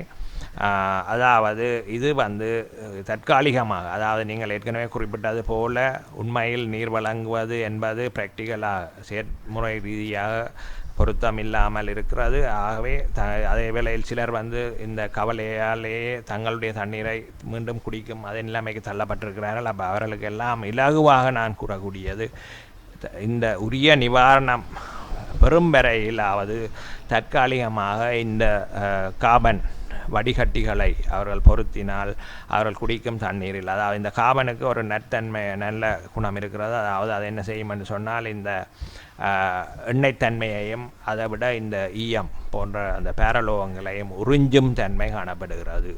அப்போ அது ரெண்டையும் முக்கியமாக அந்த ஆதி காலத்துலேயே உங்களுக்கு தெரியும், அந்த சாப்பாடு வச்சால் அதில் ஒரு கறிக்கட்டியை வச்சு கட்டுவார்கள். ஏன்னா சொன்னால் அதில் அந்த நச்சுத்தன்மையான பதார்த்தங்கள் இருந்தால் அது உறிஞ்சக்கூடிய தன்மை இருக்கிறது என்பதால் அதை பயன்படுத்தி இருக்கிறார்கள். ஆனால் இன்று நாங்கள் மருத்துவ துறையிலும் அதை பயன்படுத்துகிறோம். அதாவது ஒருவர் நஞ்சு போன்ற பதார்த்தங்களை உள்ளெடுத்தால் நாங்கள் இந்த ஆக்டிவேட்டட் சார்கோல்னு சொல்லுவோம். அதாவது இந்த காபனிலிருந்து பெறப்பட்ட அந்த பதார்த்தத்தை அவருடைய உடலில் அனுப்பி அந்த நச்சு பதார்த்தங்களை மீள உறிஞ்சி எடுத்து வெளியகட்டுவோம். அப்போ அதே தொழில்நுட்பத்தை தான் இங்கே நாங்கள் பயன்படுத்த பிரேரிக்கிறேன். அதாவது ஆக்டிவேட்டட் கார்பன் ஃபில்டர்ஸ், அது பல வளர்ந்து வரும் நாடுகளில் பயன்படுத்தி இருக்கிறார்கள். அப்போ அதை பயன்படுத்துவதன் மூலமாக தற்காலிகமாக நிவாரணம் கிடைக்கும். ஆனால் அதே வேளையில் அதில் ஒரு குறைபாடு இருக்கிறது. அதாவது இந்த நைட்ரேட் என்று இப்போ நாங்கள் கதைத்து கொண்டிருக்கிறோம். அதாவது இந்த அதிக அளவில் நாங்கள் இந்த வளமாக்கிகள் ஃபர்டிலைசர்ஸை பயன்படுத்துவதன் மூலமாக இன்று அதிக அளவில் நைட்ரேட் காணப்படுகிறது. இந்த நைட்ரேட்டை இந்த கார்பன் ஃபில்டர்ஸினால் தடுக்க முடியாது. அது ஒரு குறைபாடாக இருந்த போதிலும் தற்பொழுது நான் சொல்லுவேன், உடனடியாக மக்களுக்கு இந்த கார்பன் ஃபில்டர்ஸை வழங்கினால் அவர்கள் அருந்தும் நீரானது தற்காலிகமாவது சிறிதளவாவது முன்னேற்றமான நீரை அவர்கள் பருகக்கூடியதாக இருக்கும். அண்மையில் நான் நினைக்கிறேன் அந்த சண்டை நடைபெற்ற காலங்களில் இந்த யூரியா போன்ற உர வகைகளை அரசு தடை செய்திருந்தது. அப்போது இங்கே யாழ் பல்கலைக்கழகத்திலே ஒரு ஆய்வு செய்திருந்தார். டாக்டர் சொல்கிற மாதிரி அந்த காலப்பகுதியில் எடுக்கப்பட்ட நீர்நிலைகளிலே நைட்ரஜன் குறைவாக இருந்தது. பின்னர் 2009களுக்கு பின்னர் மீளவும் இந்த குறிப்பாக இந்த புகையிலை பயிற்சிகை ஏனைய பயிற்சிகளுக்கு எங்களது விவசாயிகள் பயன்படுத்துகிற இந்த உரக்கலவைகளுக்கு கூடாக பொதுவாக எல்லா இடங்களிலுமே இந்த நிலத்தடி நீரிலே நைட்ரேட் கலப்பது என்பது ஒரு சாதாரணமான விடயமாக அது எங்களுக்கு பழகிட்டது. ஆனால் இப்போ இது ஒரு புது பிரச்சனை. ஆகவே நைட்ரஜனை தான் அது கட்டுப்படுத்தாட்டியும் கார்பன் என்ற டாக்டர் குறிப்பிடுகிற முறையிலே இருந்தால் ஒரு தற்காலிக நிவாரணமாக இருக்கும் என்பதுதான். ஆம்நீர்களே, யதார்த்த களத்தினுடைய நிறைவு சுற்றிலே சந்திக்கிறோம். இன்றைய யதார்த்த களத்தை பொறுத்தவரை இந்த நீர் தொடர்பிலான பல விடயங்களை இங்கே துறை சார்ந்தவர்கள் ஆராய்ந்திருக்கிறார்கள். அது பற்றி பார்த்திருக்கிறோம். நிகழ்ச்சிக்கு நாங்கள் மீளவும் இந்த 3வது சுற்றிலே தனித்தனிய சொல்யூஷன் இல்லாவிட்டால் தீர்வு என்ன, நாங்கள் என்ன செய்யலாம், நிலைமை இவ்வாறு இருக்கிற பொழுது நாங்கள் என்ன செய்யலாம், நேர்கள் அதாவது நேரடியாக பாதிக்கப்பட்ட மக்கள் எவ்வாறான நடவடிக்கைகளை இன்று மேற்கொள்ளலாம். நாங்கள் பொதுவாகவே நாங்கள் ஒருவர் குற்றம் சுமத்துவதும் எல்லா இலக்கு ஒன்றாக இருந்தாலும் நான் சொன்னது போல அந்த போகிற பாதைகளிலே நாங்கள் முரண்டுபட்டு கொண்டிருக்கிறோமா என்பதும் தெரியவில்லை. சில வேளைகளில் எங்களுடைய போக்குத்தான் சரியா, ஊடகங்கள் இதை பற்றி அதிகமாக குறிப்பாக இந்த யதார்த்த களம் எடுத்துக்கொள்வதை விரும்பாத ஒரு சிலர் இருக்கிறார்கள், குறிப்பாக இந்த நிபுணர் குழுவிலே. ஆக அவர்களுடைய நோக்கம் அதை தூய்மையாக மீளவும் அந்த மக்கள் நீரை குடிக்க வேண்டும் என்பதுதான். ஆப்ஜெக்ட் இல்லை என்று சொன்னாலும் கூட வெளிப்படையாக அது இல்லை என்பதுதான் அதனுடைய பொருளே தவிர இல்லாமல் இருப்பதற்கான வாய்ப்பு நிலையிலே அவ்வாறு ஒரு நிலைமை இருந்தால் நிச்சயமாக இனிவரும் காலங்களில் யதார்த்த களம் இதை விட்டு சரி ஒரு குறிப்பிட்ட காலப்பகுதி அவர்களுக்கு கொடுக்கலாம் என்பது தொடர்பிலும் பார்க்கலாம். அதற்கிடையில் நிகழ்ச்சியை நாங்கள் 3வது சுற்றிலே முதலில் எங்களுடைய தோழர் சீகா செந்திவேல் அவர்களை நிறைவாக அல்லது தீர்வாக நீங்கள் உங்களுடைய சொல்யூஷன், உங்களுடைய சாரம்சம் என்ன? இன்றைய விவாதத்திலே எங்களுக்குள்ள இந்த 3 பேருக்குள்ளும் எந்த விதமான கருத்து முரண்பாடோ முகலோ இல்லை ஏனென்றால் ஒத்த கருத்தை உடையவர்கள் என்ற ரீதியில் நாங்கள் எங்களுடைய கட்சி சார்பாக சில காலத்துக்கு முன்பு 7-8 விஷயங்களை நாங்கள் 8 விடயங்களை இந்த தீர்வாக முன்வைச்சிருந்தோம். அதை ஒவ்வொன்றையும் நாங்கள் விரிவாக பார்க்க முடியாது, தலைப்புகளை மாத்திரம் நான் கூறுகின்றேன். முதலாவது, பிரச்சனை தொடர்பிலான தரவுகளை வெளிப்படையாக முன்வைக்க வேண்டும். இரண்டாவது, எண்ணெய் கசிவின் மூலத்தை இனங்காணல் வேண்டும். மூன்றாவது, பாதிக்கப்பட்ட கிணறுகளுக்கான உடனடி தீர்வு முன்வைக்கப்பட வேண்டும். நான்காவது, ஆபத்து தொடர்பில் மக்கள் அறிவூட்டப்பட வேண்டும். ஐந்தாவது, பிராந்திய பல்கலைக்கழகங்களுக்கு இருக்க வேண்டிய பொறுப்புணர்வு. ஆறாவது, நிபுணர்கள் உதவியுடனான நீண்டகால தீர்வு. ஏழாவது, நிபுணர்கள் இதற்கு நேர்மையாக முன்வர வேண்டும். எட்டாவது, பொதுமக்களிடத்தில் வெளிப்படையாக இருத்தல் வேண்டும். இந்த 8 விஷயங்களை நாங்கள் முன்வைத்திருக்கின்றோம். இதிலே முக்கியமானது, இது நாம் அரசியல் என்று வருகின்ற போது, அதாவது இதிலே ஒரு பல்தேசிய கம்பெனி, மல்டிநேஷனல் கம்பெனி சம்பந்தப்பட்டிருக்கிறது. இது பாரதூரமாக யோசிக்க வேண்டிய ஒரு பிரச்சனை. ஏனென்றால் மாகாண சபை பதவிக்கு வந்தவுடன் எங்களுடைய முதலமைச்சர் வெளிநாடுகளுக்கு விட்ட வேண்டுகோள், உங்களுடைய முதலீடுகளை கொண்டு வாருங்கள், எங்களுடைய பிரதேசங்களை முதலிடுங்கள் என்று சொல்லி. அன்றைக்கு நடந்த கூட்டத்திலே விவசாய அமைச்சர் ஐங்கரநேசன் சொல்லுகிறார், மாகாண சபையினுடைய அனுமதியின்றி நாங்கள் வெளிநாட்டு கம்பெனிகளை தொடக்க விடமாட்டோம் என்று உத்தரவாதம் கொடுத்தார். ஆனால் ஒரு வெளிநாட்டு கம்பெனியின் மூலமாக இன்றைக்கு நீர், எங்களுடைய சுத்தமான நீர் மாசடைந்திருக்கிறது. எனவே நாங்கள் விளைவுகளுக்காக மாத்திரம் போராட முடியாது, விளைவுகளுக்கு மாத்திரம் தீர்வு காண, அதே நேரத்தில் காரணங்களுக்காக நாங்கள் போராட வேண்டியவர்களாகத்தான் இன்றைக்கு இருக்கின்றார்கள். எனவே இந்த பல்தேசிய கம்பெனிகளுடைய ஒரே ஒரு நோக்கம் லாபம், சாதாரண லாபம் இல்லை, கொள்ள லாபம். அவர்களுக்கு மனித உயிர்களை பற்றியோ மனித வாழ்வை பற்றியோ மனிதர்களுடைய இருப்பை பற்றியோ அவர்களுக்கு பிரச்சனை இல்லை. இதுதான் இன்றைக்கு உலகம் பூராவும் நடைபெற்று கொண்டு வருகிறது. எங்களுடைய இளைஞர்கள், எங்களுடைய யுவதிகள் இன்றைக்கு ஃபேஷனாக குடிக்கக்கூடிய சகலதும் எங்களுக்கு நெஞ்சாகவே திறப்பட்டு கொண்டிருக்கின்றது. இதனுடைய பின்னணியை நாங்கள் பார்த்தால் பல்தேசிய கம்பெனிகள். இன்றைக்கு நீர் உலகத்தின் முக்கியமான ஒரு பிரச்சனை பொருளாக வந்துவிட்டது. இன்னும் சில காலத்துக்கு பிறகு நீர் இன்றைக்கு விலைக்கு வாங்குறதை விட மேலும் பல ரூபாய் கொடுத்து வாங்க வேண்டிய நிலைமைக்கு வந்துவிட்டது. சர்வதேச சுகாதார நிறுவனத்தினுடைய மதிப்பீட்டின்படி நீர் தட்டுப்பாடாக வருகிறது. அதே நேரம் இந்த நீரை வைத்தே பல்தேசிய கம்பெனிகள் தங்களுடைய லாபத்தை பெற்றுக்கொண்டு வருகிறார்கள்.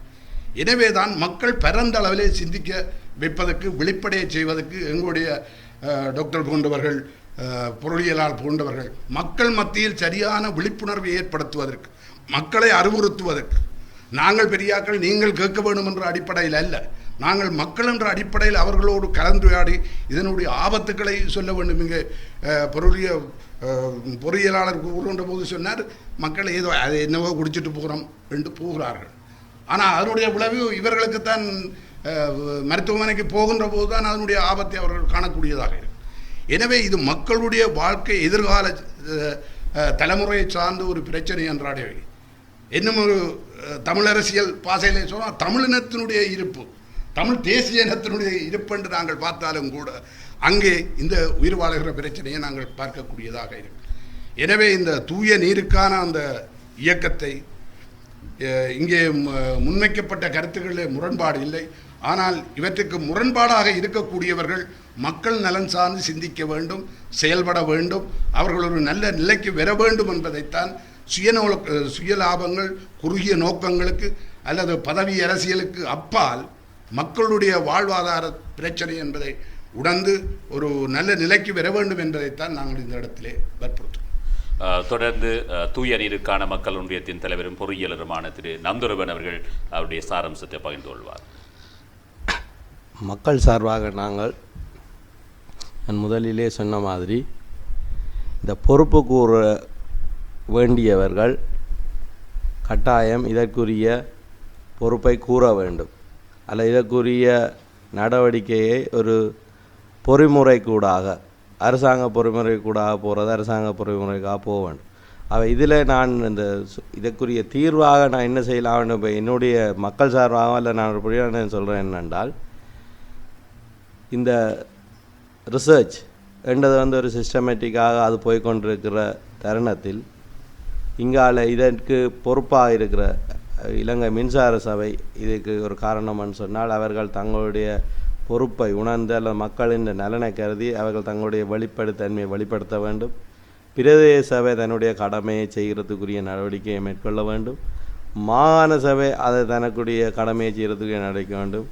அல்லது இது மத்திய இலங்கை மின்சார சபை என்றது மத்திய சபைக்கு வரனா மத்திய அரசாங்கம் சம்பந்தப்பட்ட என்றால் நாங்கள் இப்போ கடைசியாக முன்வைக்கிறது மக்களால் முன்வைக்க கோரிக்கை என்னென்றால் ஆளுநர் இதை தலையிட்டு இதை மாகாண சபையால் இந்த பிரச்சனையை தீர்த்து வைக்க முடியாவிட்டால் மத்திய அரசாங்கத்தில் எடுத்து சென்று இதற்கு ஒரு சரியான தீர்வை தர்றதுக்குரிய நடவடிக்கையை அவர் மேற்கொள்ள வேண்டும். அல்லது நாங்கள் மக்களாகிய நாங்கள் என்ன செய்யலும் இப்போ இங்கே எல்லா இடமும் என்ன போராட்டங்கள் இது செய்தால்தான் விடை கிடைக்கும் என்றால் அதை செய்கிறத தவிர வேறு வழி எங்களுக்கு இல்லை. ஆனால் இவர்கள் தங்கள் கடமைகளை செய்தால் இப்படி ஒரு ஒன்றியமே தேவையில்லை. இது மக்களிட ஒரு இயக்கமே தேவையில்லை. அவர்கள் தங்கள் கடமையை செய்து கொண்டிருந்தால் ஆகவே அவர்கள் எல்லா அரசு அதிகாரிகளும் தங்கள் கடமையை உணர்ந்து அதாவது மக்களின் பாதிப்பை உணர்ந்து எதிர்கால சந்ததியின் பாதிப்பை உணர்ந்து தங்கள் கடமையை செய்யணும்னு கூட நிபுணகுழு தன்னுடைய நிபுணகுழுவில் இருக்கிறத பற்றி நான் கமெண்ட் பண்ணுறதுக்கு எனக்கு அதிகாரமும் இல்லை.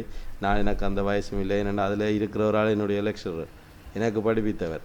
அப்போ அந்த இதில் அவ்வளவு திறமை வாய்ந்தவர்கள் இருக்கிறார்கள். ஆனால் இந்த பிரச்சனையை அவர்கள் சிஸ்டமேட்டிக் டிரான்ஸ்பரன்சியாக செய்து கொண்டு போகணும் என்று தான் மக்கள் விரும்ப ஏன்னா அல்லது அவர்கள் வெளியிடுற முடிவு மக்களுக்கு புரிகிற மாதிரி இருக்க வேணும். அல்லது அவர்களுக்கு ஒரு டைம் இது ஒரு புதிய விடயமாகிட்டுனா செய்கிறேன் டைம் ஒரு வருஷமாக டைம் இருக்கலாம். ஆனால் அது டைம் இருக்குன்றா அதுக்கு ஃப்ரேம் என்ன செய்கிறார்கள் இப்படி ஜாவே இப்படித்தான் இதை முடிக்கலாம். அதுவரையும் மக்களுக்குரிய சொல்யூஷன் இது ஒரு 5 வருஷத்தால் முடிக்கிற பிரச்சனை இல்லை. அதுவரையும் மக்களுக்குரிய தண்ணிக்கு என்ன சொல்யூஷன் என்றதாவது டெம்பரரி சொல்யூஷன் என்ன என்றது எல்லாத்தையும் அந்தந்த அதிகாரிகள் தங்கள் கவனத்தில் எடுத்து செய்ய வேணும். அது தவறும் பட்சத்தில் இதுக்கு பொறுப்பாக மத்திய அரசாங்கத்தினோட ஆளுநர் அவர்களை கேட்டு அதுக்குரிய முயற்சியை செய்யணும் என்று தான் நான் இந்த சந்தர்ப்பத்தில் கேட்டுக்கொள்கிறேன். நிறைவாக டாக்டர் முரளி. நாங்கள் ஏற்கனவே நான் இங்கே 20ஆம் தேதி பிப்ரவரி மாதம் நான் முதலமைச்சருக்கு எழுதிய கடிதத்தில் இது தொடர்பாக 6 பரிந்துரைகளை மேற்கொண்டிருக்கிறேன். அதை மிக சுருக்கமாக ஏற்கனவே அதில் சில குறிப்பிடப்பட்டிருக்கின்றன. இனியவரெல்லாம் முதலாவதாக நான் கூறுவது அதாவது இந்த நச்சு மூலம் அதாவது ஆபத்தான நச்சு பதார்த்தங்கள் கொண்ட எண்ணெய் கழிவுகள் புதைக்கப்பட்டுள்ள இடங்களை அடையாளம் கண்டு அவை அங்கே மிகுதியாக இருக்கும் ஏனைய நச்சுப் பொருட்கள் உடனடியாக அகற்றப்பட வேண்டும். அதை அவர்கள் செய்யவில்லை என்று சொன்னால் உடனடியாக அவர்கள் உரிய விசாரணைக்கு உட்படுத்தப்பட வேண்டும். அதாவது மின்சார சபையும் அந்த அவர்களுக்கு கீழ் கான்ட்ராக்டுக்கு எடுக்கப்பட்ட தனியார் நிறுவனம் மீதும் உரிய கேள்விகளை கேட்க வேண்டும். அதாவது இன்னும் எவ்வாறு இந்த இடத்திலிருந்து பரவி கொண்டிருக்கிறது, ஏன் பரவ வேண்டி வந்தது போன்ற கேள்விகளை கேட்பதன் மூலமாக அவர்களை உரிய உண்மையை ஒத்துக்கொள்ள வைக்க வேண்டும், உரிய நடவடிக்கை மேற்கொள்ளப்படும். அது முதலாவது. ரெண்டாவதாக நான் ஏற்கனவே குறிப்பிட்டது போல அதாவது இந்த ஈயம் கலந்திருப்பதாக குறிப்பிடப்பட்ட கிணறுகள் அடையாளம் காணப்பட வேண்டும், அவை சீல் வைக்கப்பட வேண்டும். அதே வேளையில் அந்த சுற்றுப்பகுதியில் உள்ள அனைத்து மனிதர்களிலும் உரிய ஆய்வுகள் மேற்கொள்ளப்பட்டு ஏற்கனவே ஈய நஞ்சூட்டல் ஏற்பட்டிருக்கிறதா என்பதை அறிந்து கொள்ள வேண்டும். மூன்றாவதாக நாங்கள் சொல்லுகிறோம் இந்த போதிய அளவு சுத்தமான நீர் விநியோகம் செய்யப்பட வேண்டும். ஒரு நாளைக்கு 3 தொடக்கம் 4 லிட்டர் நீர் குடிப்பதற்கு மாத்திரம் அவசியமாக இருக்கிறது. அப்போ 5 பேர் கொண்ட குடும்பம் என்று சொன்னால் அவர்களுக்கு ஒரு நாளைக்கு 20 லிட்டர் தண்ணியாவது வழங்கப்பட வேண்டும். இந்த தண்ணீர் எங்கே இருந்து எடுக்கப்படுகிறது என்பது முக்கியம். ஏனென்று சொன்னால் இந்த வலிகாம பகுதியில் அது ஒரு அக்விஃபயராக இருக்கிறது. அது ஒரு நிலத்தடி நீர் நிலையிலிருந்து தான் இந்த நீர் இயங்குகிறது. இணைய வட குடாநாட்டில் 4 அக்விஃபயர்ஸ் காணப்படுகின்றன. ஒன்று இந்த வலிகாம பகுதியில், இன்னொன்று வடமராட்சி பகுதியில், இன்னொன்று தென்மராட்சி பகுதியிலும், இன்னொன்று தீவு பகுதியிலும் காணப்படுது. அப்போ இந்த நிலத்தடி நீர் அதாவது வலிகாம் பகுதியில் காணப்படும் நிலத்தடி நீரானது ஒன்றுடன் ஒன்று தொடர்புபட்டவையாக இருக்கின்றன. ஆனபடியால் ஒரு கிணத்திலிருந்து இன்னொரு கிணத்துக்கு பாவிக்கும் மக்களுக்கு நீர் வழங்க முடியாது. வேறு பகுதிகளிலிருந்து நீர் கொண்டு வரப்பட வேண்டும். ஏன்னு சொன்னால் இந்த ஏற்கனவே இந்த கிணறுகள் வலிகாம பகுதியில் உள்ள அனைத்து கிணறுகளும் நாளடைவில் இந்த மாசடைதலுக்கு உள்ளாகும் அபாயம் காணப்படுகிறது. அப்போ முதலாவதாக நாங்கள் இந்த போதிய அளவு நீர் என்பது முக்கியம். என்னென்னு சொன்னால் நாங்கள் வருத்தத்து ஏற்பட்டிருந்தாலும் நாங்கள் சொல்லுவோம் நல்லாக தண்ணி குடியுங்கள் அல்லது நீர் ஆகாரங்களை எடுங்கள். என்னென்னு சொன்னால் அது உடல் உறுப்புகளின் இயக்கத்துக்கும் நோய் எதிர்ப்பை ஏற்படுத்துவதற்கும் அது மிகவும் அவசியமாக இருக்குது. 4ஆவதாக இந்த என்ன நான் ஏற்கனவே குறிப்பிட்டேன், இந்த வடிகட்டிகள் அதை தற்காலிகமாக நிறுவலாம். குறிப்பாக இந்த ஆக்டிவேட்டட் கார்பன் ஃபில்டர்ஸ், அதாவது இலங்கையில் சுரட்டைக்கரியானது மலிவாக இருக்கிறது, நாங்கள் ஏற்றுமதி கூட செய்கிறோம். ஆகவே அந்த மலிவான கார்பன் வடிகட்டிகள் உள்ள வடிகட்டிகளை பயன்படுத்த வேண்டும். அடுத்தது 5ஆவதாக ஏற்கனவே தோழர் குறிப்பிட்டது போல மக்களுக்கு சரியான விஞ்ஞானபூர்வமான தகவல்கள் இலகுவான மொழியில் துண்டு பிரசுரம் மூலமாக வழங்கி அவர்களுடைய மனப்பதட்டத்தை தணிக்க வேண்டும். இன்று பலர் மக்கள் பல்வேறு வகையிலும் உளவியல் ரீதியாக பாதிக்கப்பட்டிருக்கிறார்கள். நாங்கள் பார்க்குறோம், அவர்கள் யுத்தத்தினால் இடம்பெயர்ந்து குடும்ப உறுப்பினர்களை யுத்தத்தில் இழந்து, இதை விட காணாமல் போனவர்கள் உட்பட பல வகையிலும் வாழ்வாதாரங்களை இழந்து மிகவும் துன்பமான நிலைமைகளை சந்தித்து உளவியல் ரீதியாக பெருமளவு பாதிக்கப்பட்டிருக்கிறார்கள். அப்போ இந்த நிலையில் அவர்களை மேலும் பதட்டத்துக்கு உள்ளாக்காது உரிய தகவல்களை வழங்கி அவர்களது பதட்டத்தை தணிக்க வேண்டியது மிகவும் அவசியமானது. கடைசியாக நான் ஏற்கனவே குறிப்பிட்டது, அதாவது இதற்கு காரணமானவர்களை சட்டத்தின் முன் நிறுத்தி பொறுப்பு கூற வைத்து பொதுமக்களுக்கு நட்ட ஈட்டை பெற்றுக் கொடுக்க வேண்டும். அவ்வாறான நடவடிக்கைகள் மாகாண அரசாங்கத்தினால் உரிய வகையில் மேற்கொள்ளப்படாவிட்டால் அடுத்த கட்ட நடவடிக்கையாக அதை உச்ச நீதிமன்றத்தின் உதவியுடனோ அல்லது மத்திய அரசாங்கத்தை கூட இதில் பொறுப்பு கூற வைத்து உரிய நிவாரணம் வழங்கப்பட வேண்டும். அதற்குரிய நடவடிக்கைகளை மேற்கொள்ளும் நிறுவனங்களுக்கு நான் தனிப்பட்ட ரீதியில் மிகவும் ஒத்துழைப்புகளை வழங்க தயாராக இருக்கிறேன். ஆம்பியர்களே, நாங்கள் யதார்த்த கிளத்தை நிறைவு செய்வோம். இந்த நிபுணர் குழுவில் இருக்கின்ற ஒரு சிலருடைய அபிப்பிராயத்தின்படி இதை ஊடகங்கள் அதிகமாக எடுத்துக்கொள்வதால், குறிப்பாக இந்த டான் டிவி அதை அதிகமாக எடுத்துக்கொண்டு யதார்த்த கிளங்களிலே இவ்வாறான விடயங்களை பரிமாறுவதற்கூடாக ஒரு குழப்ப நிலை ஏற்படுவதாகவும், அதற்கூடாக குறிப்பாக இந்த நிபுணர் குழுவோடு ஏனைய நிபுணர்கள் இணைந்து பணியாற்ற தயங்குகிற ஒரு சூழல் இருப்பதாகவும் அவர்கள் முறையிட்டு இருக்கிறார்கள் அல்லது குறைபட்டு கொண்டிருக்கிறார்கள். அந்த வகையில் பார்க்கின்ற பொழுது டாக்டர் முரளி குறிப்பிடுவது போல இந்த நீரிலே இருக்கின்ற இந்த கழிவு நச்சு பதார்த்தம் இல்லாவிட்டால் கழிவு ஓயிலுக்கு கூடாக மனித உணவு சங்கிலியை தொடர்பினர் விளக்கியிருந்தார். இந்த உணவு சங்கிலி கூடாக அந்த பிரதேசத்து மக்கள் மாத்திரமில்லாமல் ஏனையவர்களும், குறிப்பாக இந்த ஆராய்ச்சியில் இருந்தவர்கள் மரக்கறிகள் வாங்குகின்ற பொழுது கூட அதனுடைய தாக்கங்கள் ஏற்படுவதற்கான ஏது நிலைகள் அல்லது வாய்ப்புகள் இருக்கிறது என்பதன் அடிப்படையிலே மக்களை இது தொடர்பிலே விழிப்படைய வைக்க அல்லது தெளிவுபடுத்த வேண்டியது ஒரு ஊடகத்தின் கடமை என்பதன் அடிப்படையிலே தான் இங்கே வைத்தியர்கள், பொறியியலாளர்கள் என நாங்கள் கடந்த யதார்த்த களத்துக்கு முன்னைய யதார்த்த களத்திலும் இது தொடர்பிலே விரிவாக ஆராய்ந்திருந்தோம். ஆகவே இது மக்களினுடைய இன்றைய பிரச்சனை. அதாவது ஆய்வுகள் என்பது அது என்ஜினியர் சொன்னது மாதிரி அது ஒரு புதிய விடயம், ஆய்வாளர்களுக்கும் இது ஒரு புதிய விடயம். ஆகவே அதற்கான காலம் எடுத்துக்கொள்வதில் ஒன்றும் தவறில்லை. ஆனால் அந்த நீங்கள் உங்களுடைய ஆய்வுகளுடைய முடிவுகள் வரும் வரையிலும் இந்த இடைப்பட்ட காலத்திலே அந்த பிரதேசத்தில் இருக்கின்ற மக்களுடைய குடிநீர் நிலைமை என்ன என்பதிலே ஒரு தெளிவு செய்ய வேண்டிய அல்லது தெளிவுபடுத்த வேண்டிய பொறுப்பும் கடமையும் ஊடகங்களுக்கும் இருக்கிறது, சம்பந்தப்பட்ட அதிகாரிகளுக்கு இருக்கிறது, அரசியல்வாதிகளுக்கு இருக்கிறது. ஆகவே அந்த விடயத்தில் அமைதியாக இருந்துவிட முடியாது என்பதை யதார்த்த களம் கோடிட்டு காட்டி எமது அழைப்பினை ஏற்று வருகை தந்த இந்த 3 பேச்சாளருக்கும் நன்றிகளை தெரிவித்துக் கொண்டு மீண்டும் நேர்கள் யாவரையும் மற்றொரு நிகழ்ச்சியிலே சந்திக்கும் வரை உங்கள் யாவருக்கும் அன்பு வணக்கம் கூறி பிரியமுடன் பிரிவது ஜெயச்சந்திரன். வணக்கம் நேர்களே, வாழ்த்துக்கள் நேர்களே.